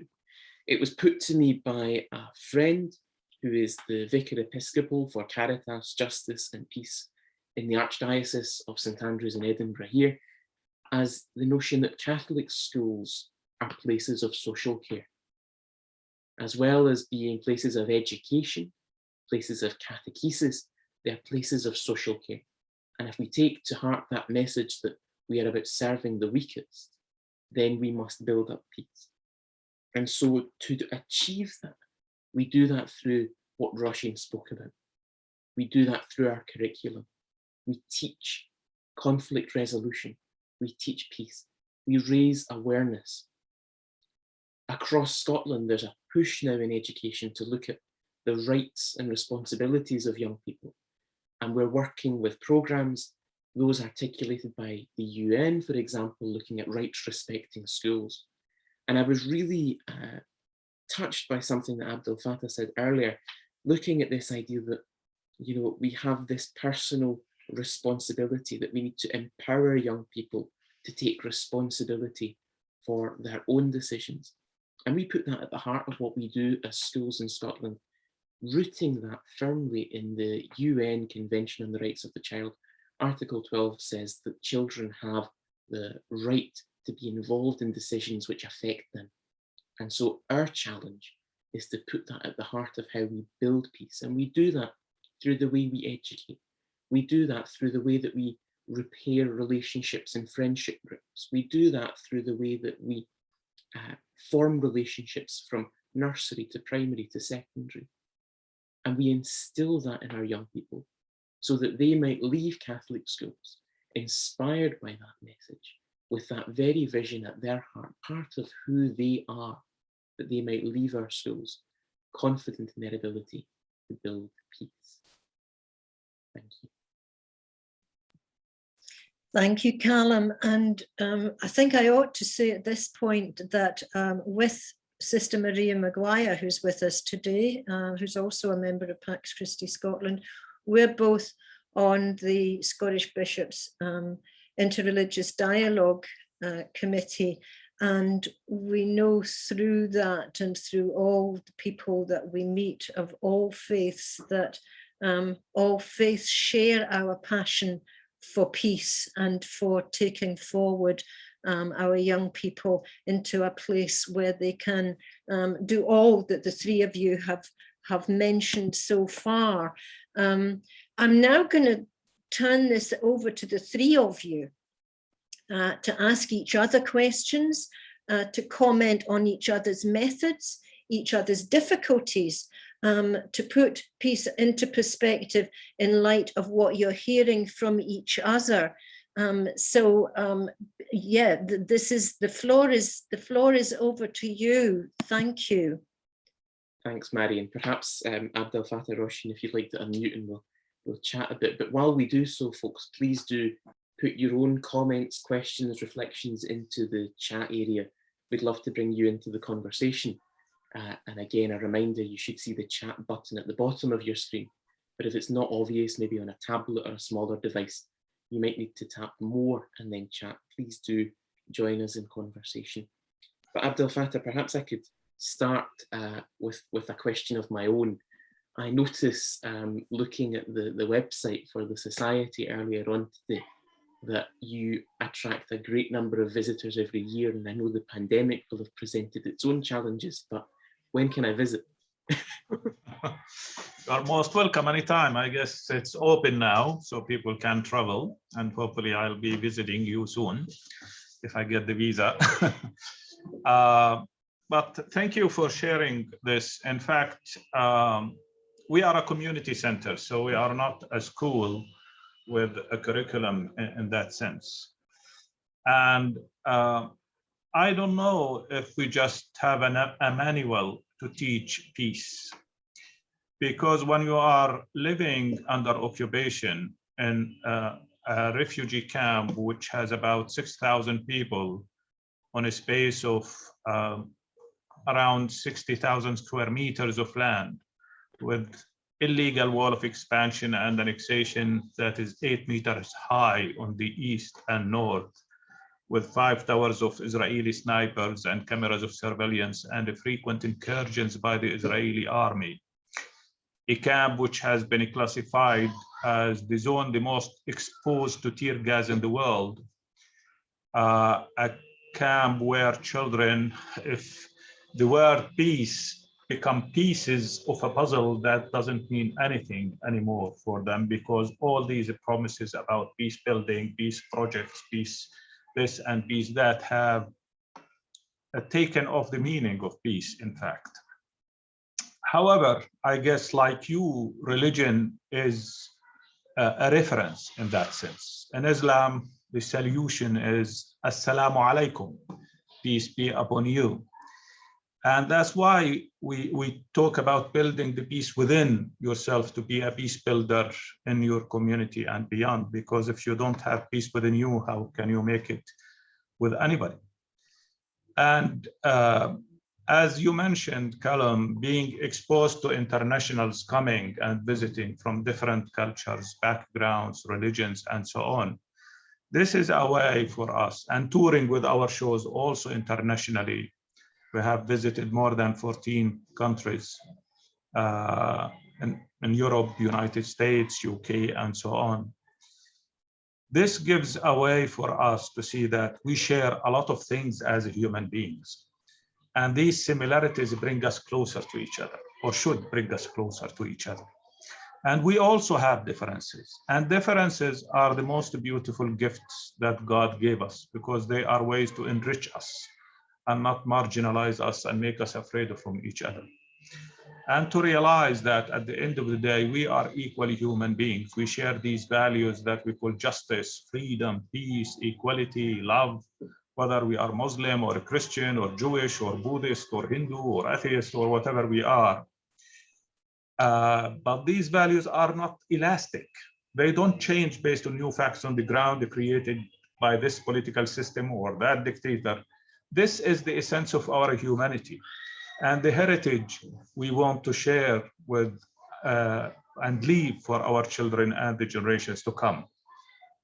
There is a verse in the Quran which says that God created us from different tribes and backgrounds and so on to meet, to interact, to share, to get married with each other even, and not to exclude others because they are different in color or religion or race or whatever. And that's the essence of it, I guess. In the same thing, you cannot be neutral facing injustice or oppression of others. So the neutrality is a context that is in conflict with religion as well as with the human values that we share, because you are supposed to defend what is just and what is right and stand for that, and not to be complicit or diplomatically correct or silent facing oppression and injustice against whoever. And that's why there is a verse or hadith, the saying of Prophet Muhammad sallallahu alaihi wasallam said, support your brother whether he is oppressor or oppressed. So his companions said, okay, we can understand that you support the one who is oppressed, but how can you support somebody who is oppressor? He said, by preventing him from doing the injustice or the oppression. And this is where it goes when those countries or leaders who are supporting Israel in all its crimes and ethnic cleansing and apartheid system, they think that they are defending Israel in that sense, but in fact, they are sinking it to the injustice, to the darkness of oppression and the destruction, in fact, because God will not permit injustice to dominate the world. God is just and he gives possibilities for people to repent. But at the end of the day, we have seen cycles of history passing by, especially in Palestine. Occupiers come and go and people stay. And these people in Palestine, we celebrate this multiplicity and diversity, this mixity of Muslims, Christians, Jews, Israelites, and so on. So it's not exclusive, it is an inclusive culture. And that's why I am Muslim. As a Muslim, I cannot say Palestine is only for Muslims. This is a racist notion that cannot fit. And that's why Jesus was born in Palestine. So Christians cannot say also that it's only for Christians. And unfortunately, none of the Palestinians say that, but on the Israeli level, they say, or the Zionist propaganda, it's only for Jews. And this is, again, an exclusive concept that is racist and cannot fit with the culture and identity of Palestine.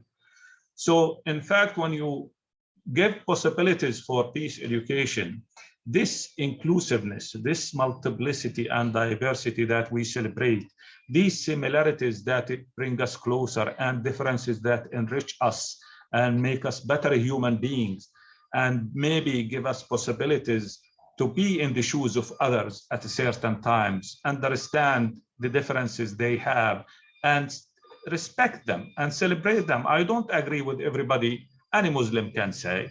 I don't agree with anything that any Christian would say. I don't agree with anything, but there is common things that I agree with, regardless of this guy or girl is Muslim or Christian or Jewish or whatever, because at the end of the day, we are human beings. And the humanity is beyond the religion itself, beyond the nationality itself, beyond the color itself. And this is why I guess the openness for peace building is very important, to celebrate, again, similarities and also differences. I think there's something beautiful, Abdelfattah, in that peaceful pluralism, and nothing will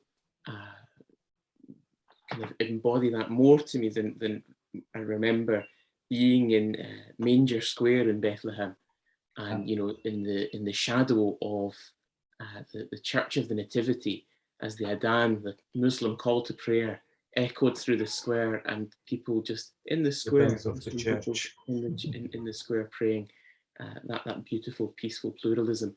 Roisin, I remember before going to the Holy Land in 2018, you taught primary 7 at the time, and they really got behind this, got involved.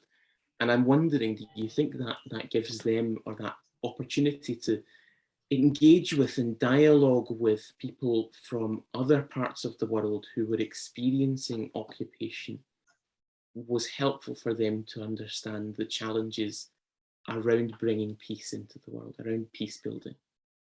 Yeah, definitely.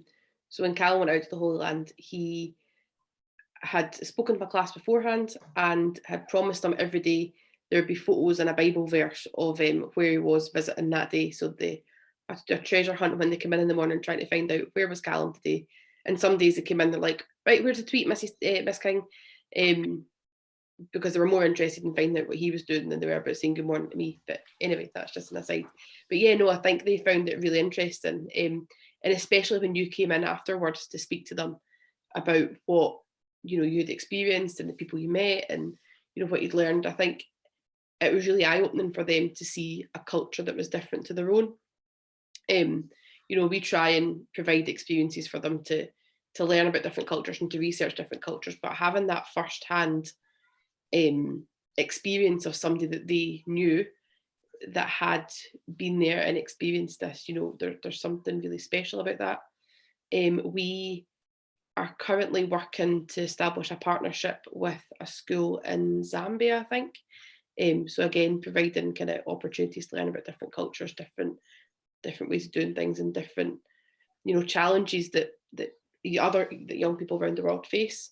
Our IE curriculum in primary school as well teaches other world religions. So going back to what you were saying there about celebrating differences, but also looking at the similarities. So we look at Christianity as our main religion, obviously, but we also look at Islam and Judaism as our other religions.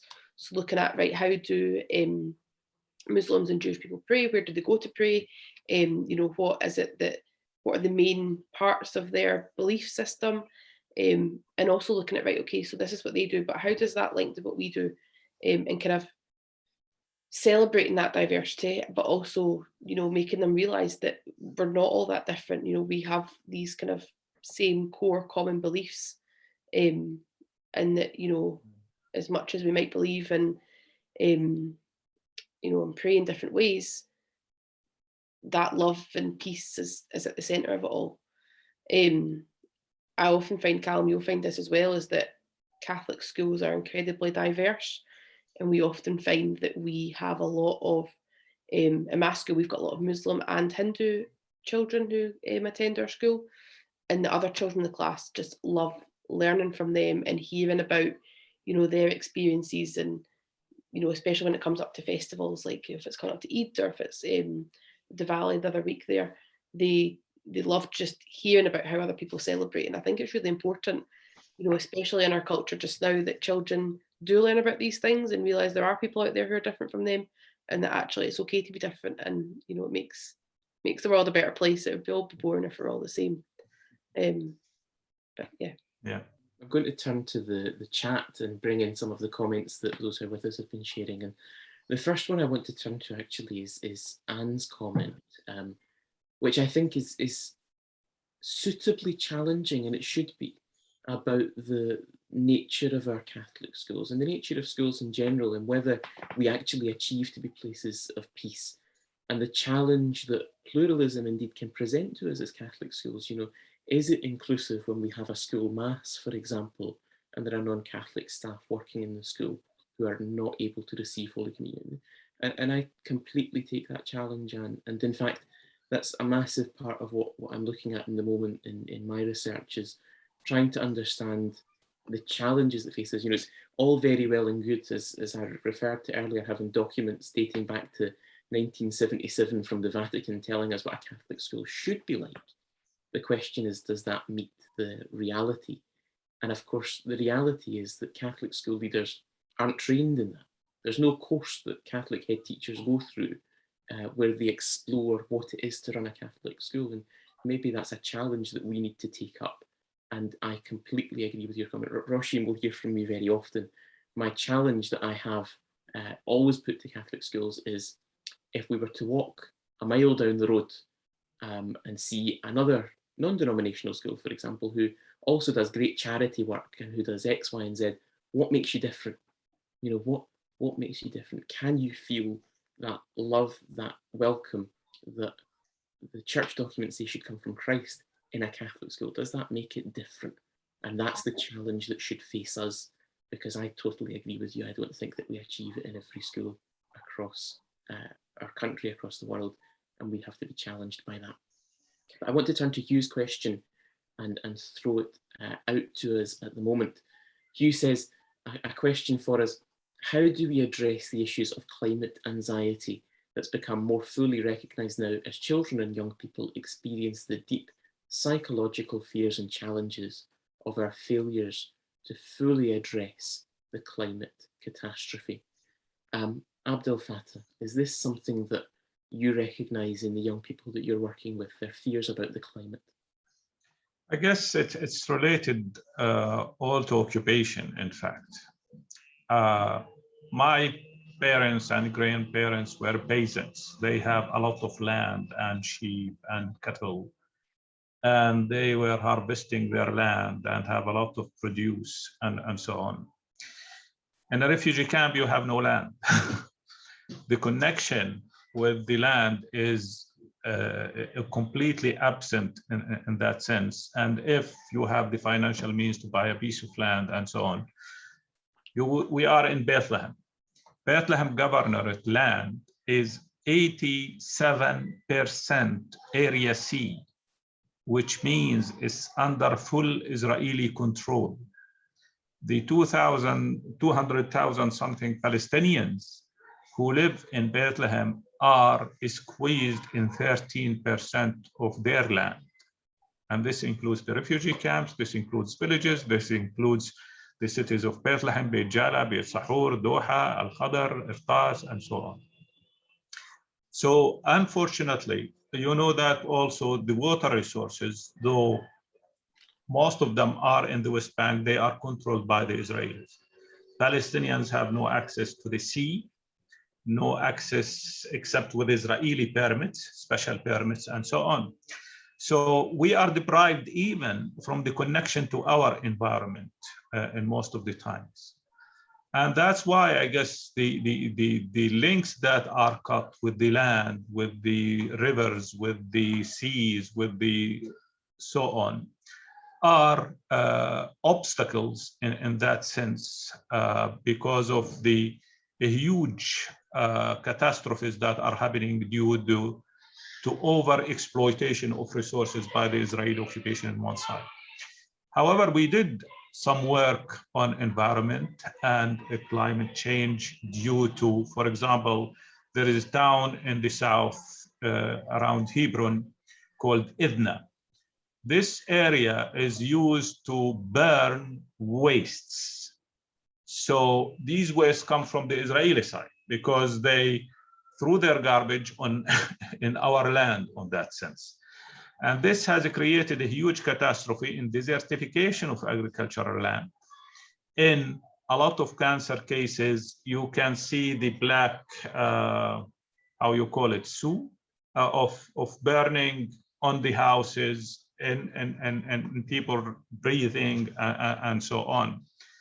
So a lot of work has been done around this to start hunting even those who burn the waste and imprison them or find them and so on. But unfortunately, there is an Israeli intervention that prevents municipalities even to judge these people and so on, because they are their resources, they are their passage for this burning of waste and so on.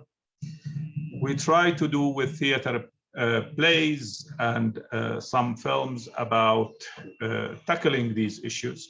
There is a center in Bethlehem, an institution that is affiliated with Bethlehem, and in fact, they on the 30th of November, there is a seminar about climate change and the results that has been discussed with the world leaders and so on. And they make some workshop awareness as well, and we take the children there and so on. They have these sessions also with Dr. Mazen Kumsiya, if you heard of him. the Museum of Natural History in Palestine, and so on. So of course there is a worry. There is a huge worry. You know, the first day we have rain was yesterday, and we are almost at the end of November. The agriculture is in a disaster. The olive harvest almost is really with not much olives, and so on, and so on. So there is work. It's not, let's say, our priority in the work we are doing, but of course we tackle this issue on different occasions, and we provide possibilities for those kids and teachers who are interested in this, and connect them with like the Museum of Natural History and other spaces in that deal with such issues. Thanks, Abdelfattah. I had the privilege of hearing Mazen speak when I was at Bethlehem University, and he's also visited Scotland since. Roisin, on a similar vein, climate anxiety, climate fears, you spoke earlier about Laudato Si schools, for example. What are you doing in the primary sector to address this? Yeah, I'm not sure that certainly the children in my class fully understand the extent of it at the moment. But I think, you know, raising awareness of the issues that are around climate just now. COP was a really good opportunity for us to discuss that and to talk about it, and, you know, to speak to children about what is happening in the world. They're all very good at, you know, saying, oh, we're going to stop litter, we're going to make sure we turn the lights off, but it's looking at different ways that that we can, you know, protect the planet. So just now in our school, every stage from primary 1 to primary 7 are doing a topic around learning for sustainability, whether that's looking at, you know, in the infants, just looking at how do we look after our school grounds. My class are looking at renewable energy, and how that can, you know, how we can use that more widely. So I think at, you know, primary level stage, it's all about raising awareness of the things that we can do to make a difference, and giving children the, you know, the skills, like I said before, to challenge what is happening, the decisions that are being made, giving them the skills and opportunities to challenge that, I think is probably the best way. Our Laudato Si schools, you know, it kind of it gives the kind of faith umbrella over all of the learning for sustainability thing, and the kind of, not so much not the why of we're doing it, but it's linking it to our beliefs, and, you know, the fact that we have been put here to be, you know, the stewards of creation, and it's our job to look after the world in a very kind of, you know, that's how we put it in a very basic sense to children, and that's why we do what we do. So yeah, I think it's raising awareness for them and giving them the tools that when they are older, that they can challenge this and make a real difference. It's something I've rooted firmly in our S5 curriculum as well in the senior phase, and started to look at kind of our international links, for example, with our twin school in Tanzania, and trying to explore church teaching on the environment to root it in the gospel message as well. But actually the most powerful message I've found that reaches out to young people is the example of Jim Martin, the American Jesuit priest. And in one of the videos that he produced for Catholic Relief Services in America, he takes the analogy and he says, imagine you give a gift to a friend. How would you expect them to treat it? How would you want them to look after it? Well, the world is God's gift to us. Now think, how do we look after it? And that challenge and that different way of looking at the problem, I think really connects with young people, and it's a real joy to see them engage with it on that level. And I can see Ariana commenting as well. I work in a university environment, and our students are very engaged in these issues and issues of justice generally. I found that they are eager to learn and to be given opportunities to engage in these discussions, including how these issues can be encompassed in the curriculum. I think young people are stronger and more purposeful than we give credit for. I would completely agree. I want to turn to Carmen's question. Perhaps Roisin, start with you this time. Mm-hmm. She says, how do you think your work can also support the fight against challenging situations like abuse at home, the reality of unemployed parents, other tragedies conditioning a healthy and fair life for children and youth? So we're thinking about the challenges that young people face growing up in their home life, in their own environment. How can we use education to build peace in the face of that challenge? I think at the centre of it all is relationships, relationships with families, relationships with outside agencies, relationships with church, charities. I think that is key to addressing these issues.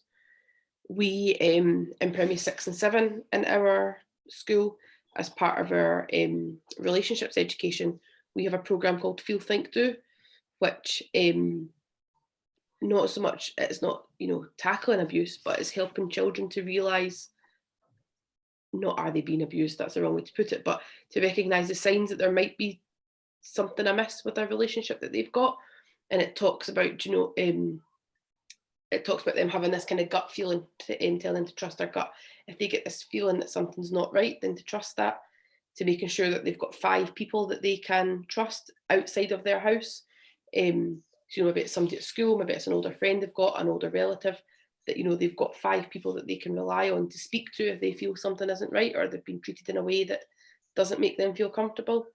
We really put a lot of emphasis on that in primary 6 and 7. And also down in school, we also talk about trusted adults and things as well. But I think it's important that children have that education so they know to trust their own feelings, and that, no feeling is wrong, and it's okay to speak about these things as well. I think it's important that we build up relationships with the children. I always say to my class, if there's anything that's worrying you, make sure you've got somebody in school you can speak to. It might not always be me. It might be one of the ladies in the playground. It might be, our head teacher. It might be a teacher you've had before. Making sure they know that, no matter how big or how small it is, there's somebody there that they can trust. We find we've got a lot of support assistants who are in the playgrounds in the morning, who are kind of front facing with parents. They pick up on lots of little things that we wouldn't always notice. They pick up on if a parent's maybe not quite themselves, or if a child's not quite themselves. They pick up on how children are, turned out when they come to school. Are they well dressed? Are they clean? They maybe pick up on if somebody different's picking them up or dropping them off in the morning. All these little things that might point to something else going on. And I think that's so important in a school, is that being tuned into family situations and being tuned into things that are just maybe a little bit off, and just knowing the questions to ask and knowing what to say to try and help that. We have got really good links with our parish. So I'm thinking just now in the lead up to Christmas, obviously there's lots of families who are affected by unemployment. Last year particularly, when lots of families were on furlough, or maybe they weren't able to get work, we were overwhelmed by the generosity of the rest of the school community. Every year with the parish St Vincent de Paul group, we do a food parcel drive. We couldn't physically fit any more food in our church hall this year, or last year I should say, because of the generosity of people. And it meant that families who were struggling, that we had identified as schools, were able to, they were given a food parcel of things that would enable them to have a nice Christmas dinner. And it's not just for Christmas. It means that those families are then on the radar of the school and of the parish as well, that they can be supported. And I think, I know the Food and Poverty group, who are part of our Justice and Peace Commission, they're doing a lot of work just now on, research and resources that are available to families, making links with schools. I know they're looking at getting a kind of voucher programme up and running. So there's lots of things going on in our diocese just now. And I suppose for us, it's just making families aware that these things exist. And as I said before, knowing, looking for the signs that things are just maybe not what they were before, or there's been a wee change, and just knowing when and how to address those.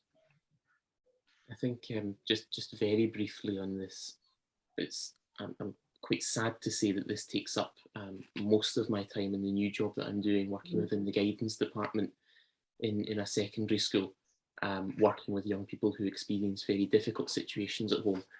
And one thing that I would say is that I think as education professionals, we are getting better at recognising that all behaviour is some form of communication, that a child or young person's behaviour helps us to understand what they're trying to say to us about that difficult situation. And very often, if a child experiences a violent outburst or something like that, that's reflective of what they're familiar with. And so I think that tying it into our theme as well today, the real challenge that that presents to us is how can we build peace with our young people when perhaps the message that's being communicated at home is not reflective of that ambition. And I have amazing colleagues, two in particular who come to mind, who do a power of work, not just with our young people, but with their parents. And they did just before COVID, they were able to do at last, a Raising Teens with Confidence course, which targeted a group of parents who were willing to engage, who wanted support, and who came into school, not necessarily to be taught, but to learn with school staff how they can journey with their children and support them in that peaceful way. And the change in the behaviour of the young people as a result of what they were then seeing at home was transformational. Abdelfattah, I don't know if you want to add anything. I'm sure that you will be familiar with people who experience very, very difficult situations. I guess our work is indirect and sometimes direct. And that's why when we started with children, it has to involve everybody else, kindergartens, schools, parents, and so on, and then the leadership with social affairs and so on. And I guess during these 2 years with COVID-19, it has allowed us to discover a lot of things, because both parents almost were not working, and you could catch both of them on that field. Discovering children through workshops, art workshops. How do you feel today? Draw me your feeling. And for example, there was a young girl who always put sad face, day after day for a week. And then the teacher asked her, why are you sad? She said, nobody loves me. I said, why? She said, because everybody think I bring death. Her mother died bringing her to life, giving birth to her. And so her aunt was always saying, you killed your mother, something like that. And so we had to speak to this aunt. Why are you doing that to this child, and so on? You know, God gave life, God take life, and it's not her fault or whoever's fault in that sense. So giving these possibilities, have discussions, and then 3 weeks later she come with a larger smile and so on. So with her, speaking with her father and her aunt, have arranged things in a better way, let's say. It's not a magical wand, you know, it's an ongoing work. Facing injustice day after day, people have different responses towards injustice. So some people like us want to create a theater play, or write a poem, or make a film, or take photos, or express it in painting or writing. And some would go and explode themselves and put their anger and the frustration on members of the family, wife or children, and so on. And abuse continues because the oppression on upper level continues, and so on. So those who are oppressed oppress others, and unfortunately a lot of times, and don't learn that oppression is a cycle that we should stop at a time, and so on. But I guess our philosophy was working with kindergartens, with the schools, with parents. We worked a lot on mothers, because I believe again and again, it's women who change the world. You know, in Islam, there is favoritism for women. There is a hadith that a guy asked Prophet Muhammad sallallahu alaihi wasallam, who is my best companion? He says, your mother. He said, who else?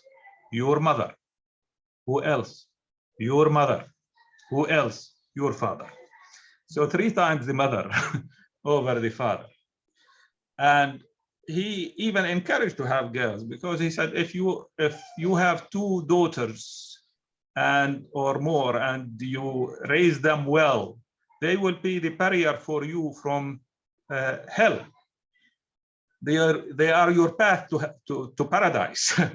So that's why it was a time where Arabs before Islam were burying the girls, because they wanted just to have boys, to have fighters, the tribes invading each other and quarreling with each other. So there was a lot of abuse against girls and women. And unfortunately, there is still this sometimes inferiority for girls over boys in rural areas and so on. But giving these examples, as you say, how Jesus would have behaved, how our Prophet Muhammad sallallahu alaihi wasallam have behaved, smiling for the others is an act of charity. So you shouldn't be, but really smile and give that peace to others in that sense.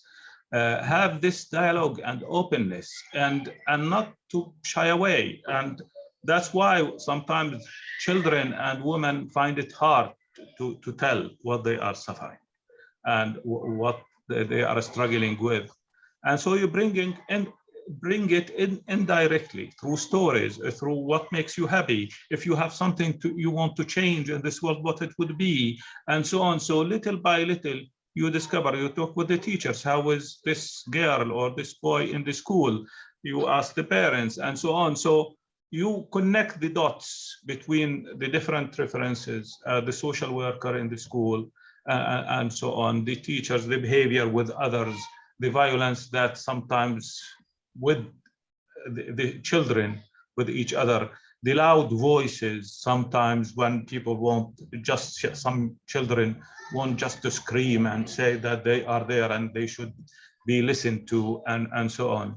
How to tackle all these things in an environment that is not peaceful, that there is incursions by the Israeli army, that a 10, 12 years old child, girl or boy, say, I want to die because nobody cares. When the Israeli soldiers come in the middle of the night and at 2 in the morning, break in, put everything upside down, and arrest a 14 years old or 13 years old child in front of his family, and so on. So this is unfortunately multifaceted abuse in that sense. And the rate of unemployment in Aida camp is about 50% to 60%. With COVID-19, it's beyond 90%. And you know, Bethlehem is a town dependent on tourism. So the tourism is dead during these almost 2 years now. Started with the 5th of March, 2020, the lockdown. The first town to be locked in Palestine was Bethlehem because of the first cases discovered. So there is a huge pressure on different levels. But yet, I guess, discussing with parents at the end of the day, they want their children to be educated. They want them to be this and that. People try to build a community based on family, listening to the elders and so on. And the ways that they express themselves, that's why Arwad started the women department, started the first gym for women in a refugee camp, in fact, in 2005, 2006, to give them that space. It's not Abdelfattah Abusrour who will say, I will talk in the name of women, or the name of children, or the name of these teenagers, and so on. It's them who should talk. And they are given that space to talk and discuss and think of programs and possibilities to make their voice heard and to make their life better, and so on. So again, we come back to this opportunity of giving the space.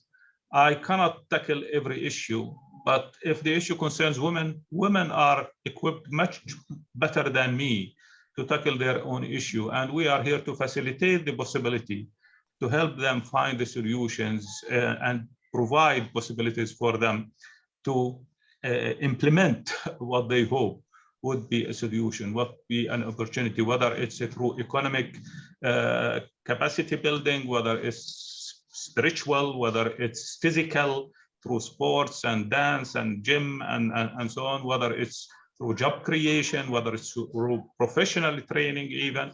We have professional training program for young people and for women as well, and so on.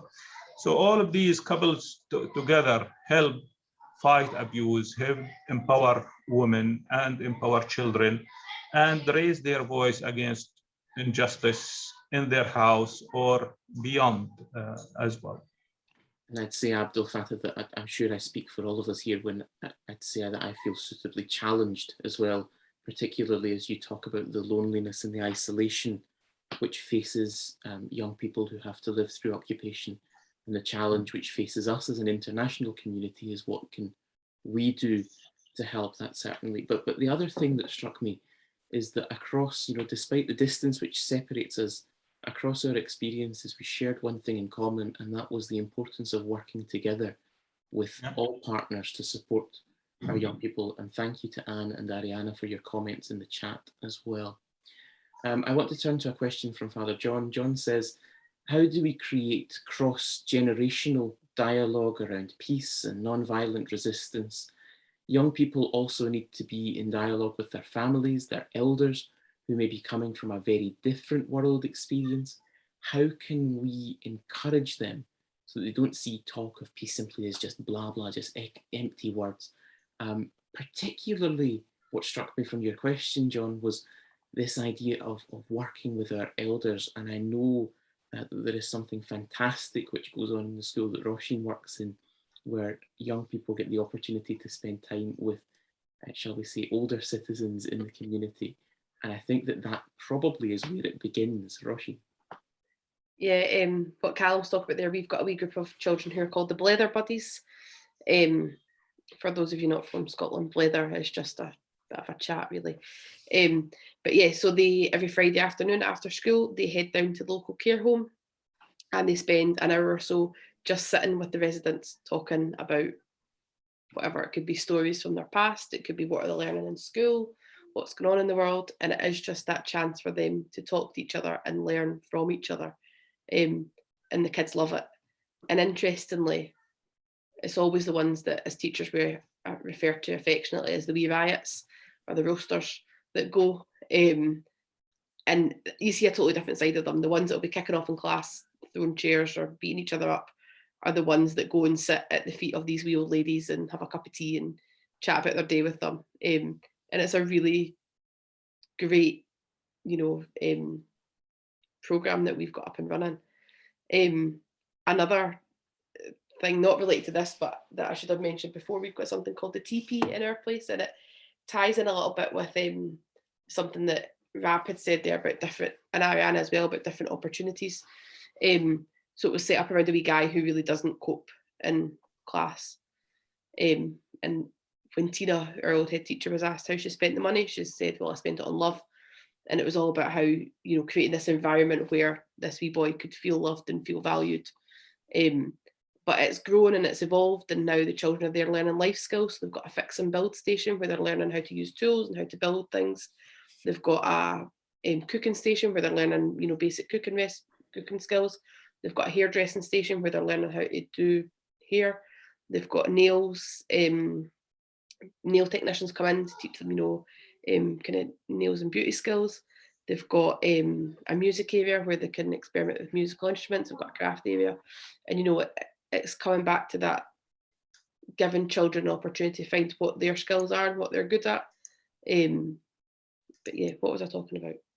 Generational. Sorry. So within our school, or within our parish, a few months ago, I should say, they had a kind of open meeting all about Laudato Si. And we're really lucky in our school. A lot of our teachers are members of the local parish, and so there's really good links there. But one of our teachers in particular, she had invited some of her primary sevens along to this parish event. It was on Zoom, and it was really encouraging to see these children. I think it was like a Thursday night at 7 o'clock, turned up to this Zoom meeting, and we're discussing different issues with parishioners, older parishioners, people in their 30s, members of the youth group who are kind of teenagers. It was really interesting to see all of these different groups of people who would never usually, communicate or have a chance to speak to each other, come together and to discuss the big issues.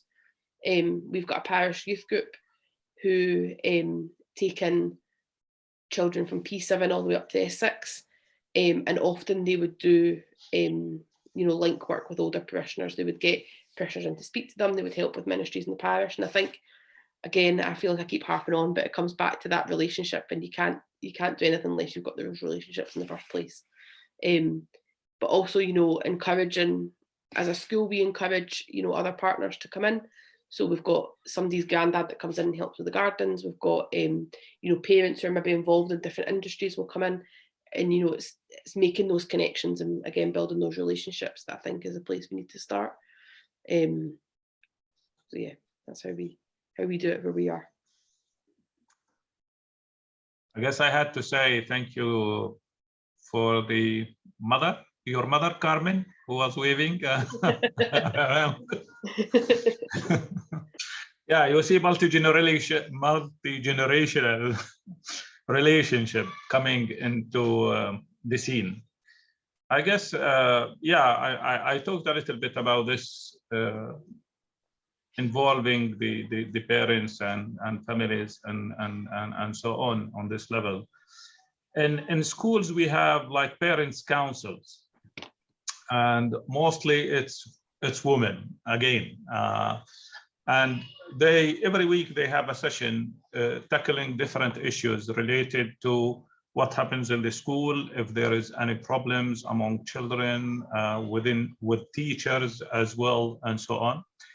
And discussing things that are happening at home as well with the children, or if they have problems so sometimes we work as intermediary through the artistic work to solve these issues.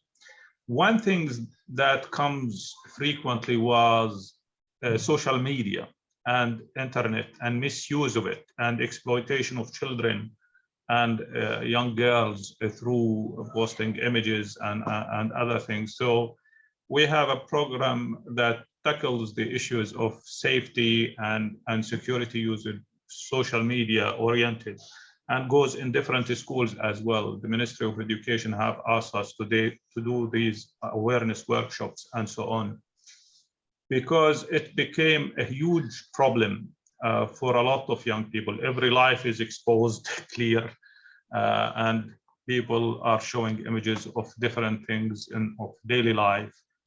And it became very problematic with the young people when these images are exploited for one thing or the other. And this also goes to parents as well. Not to have the control of what is, but of course there is age limit for everything, and there also guidance for these young people not to throw themselves into all these even games. You probably heard of these games that ask children to do challenges and so on, and some of them are disastrous. And so it was important also to tackle these issues with the parents and with the teachers and with the children through these workshops as well. Unfortunately, the official system, ministries and so on, have less ability to deal with these issues as well directly. And a lot of things that are done through cultural centers or artistic centers like Arwad, for example, are easier to vehicle to the children and families. And for at least the children, it's more acceptable than dictation by the teachers, let's say. So there also we have this, the artwork is very important in doing this bridge between schools, parents, children, and so on, and give them that space of accessibility to power out all this frustration, anger, whatever they want to say in a peaceful way. I'm very conscious of time. John, how does that do for answering your question? Thanks, Callum. No, it was just quickly to set in context my question, very briefly, if I can, was the experience here in Glasgow of COP26. Those of us who were here witnessed at first hand the passion and the energy of young people working and marching for change. and also some of the experiences I've had over the past few years working with prisoners in the prison, and also recently dialogue with young people in Belfast in Northern Ireland. The frustration that young people feel, and some of the, for example, young people in Belfast and in Derry, some of the community groups I've worked with there, who have been born during the time of the peace process, but who find it very difficult to dialogue with those who were present and witnessed at firsthand the violence of the Troubles of Northern Ireland. And there's a great problem at the moment with young people, teenagers, who become frustrated with the institutions and begin to mimic what maybe their elders' ways of reacting to injustice, taking to the streets, etc. We've all seen it on our television screens. But I was very struck that the words blah, blah, blah came from Greta herself, was the great frustration that young people feel that our generations, I can't speak for anybody older or younger than me, but violence was handled in a very different way, and young people are educating us, but there's a frustration that they're not being listened to. And I feel that came out of COP26, and maybe Abdelfattah, probably in places such as Palestine and Northern Ireland, it's very difficult, I would presume, for young people talking to their parents and their experiences of violence in the streets, to somehow not to mimic and to fall into the same trap and to fall into the same problems as in the past. That was the kind of context of my question. Just briefly before I hand back to Marion, just as you said that, John, something came to my mind. And as you said, young people are not being listened to. And it was a line from the very end of a letter from Pope Francis, Christus Vivit, that he wrote in 2019, addressed to young people. And he said to them, "May the Holy Spirit urge you as you run this race. The church needs your momentum, your intuitions, your faith. We need them." But then he said, "And when you arrive where we have not yet reached, have the patience to wait for us." I thought that was so prophetic, that Francis recognises that young people have reached a point that so many of us in the church have not yet. And he asks for their patience, but I appreciate the frustration too. But he recognises that challenge, that we need to catch up with our young people who are such a prophetic voice in the church. Friends, thank you very much for your input, for your questions, comments, reflections. Thank you so much to, well, Roisin gets to listen to me and put up with me every day, but thank you for your input, Roisin. Thank you so much, Abdelfattah. I hope that perhaps one day we could catch up over a coffee in Manger Square, perhaps. That would be lovely. And I would love to you are most welcome as well. I would love to visit and see the work that you are doing. I am inspired by how you reach out to so many through the arts. It has been inspirational to hear from you. Thank you very, very much. And I will hand back over to Marion. Thank you. I may be there before you, Callum, for that coffee. You have said those thank yous, and goodness me, the three of you have given us such insights, such inspiration today. And so I thank Roisin, Abdelfattah and Callum, and especially to Callum for multitasking today. And thanks to all of those of you who have joined us. Thank you for the questions that we haven't managed to get through everything that you've said, but we know that you're all working towards peace in whatever way that you can, in whatever sphere that you're in. Could I remind you, by way of a very small thanks to Abdelfattah, that we have a place on the website now that enables us to donate to Al Rawad Cultural and Arts Society. It's available now, and it'll be there on a long-term basis. And God and Priti Patel willing, Abdelfattah will be in Scotland in early December. So I'll share his, I'll share his timetable with members and hope that some of us will be able to join him in Glasgow. That would be a wonderful thing. But I'm still hoping for that coffee on his side. So we'll look forward to that. Just it will be tea for me, not coffee. me too, actually. Me too. It's the experience rather than how we're going to have that. So that we'll look forward to it. Could I just, we're almost bang on time with because Callum was in charge of that session.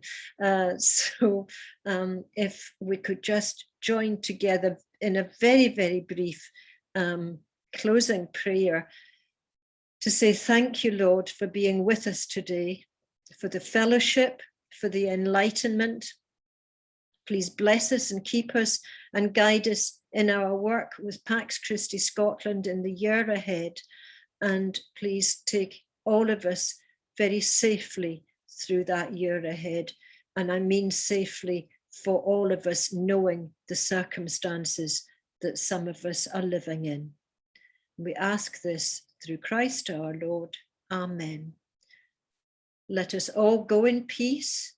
I thank you all and enjoy the rest of your day if you're able to. Thank you so much.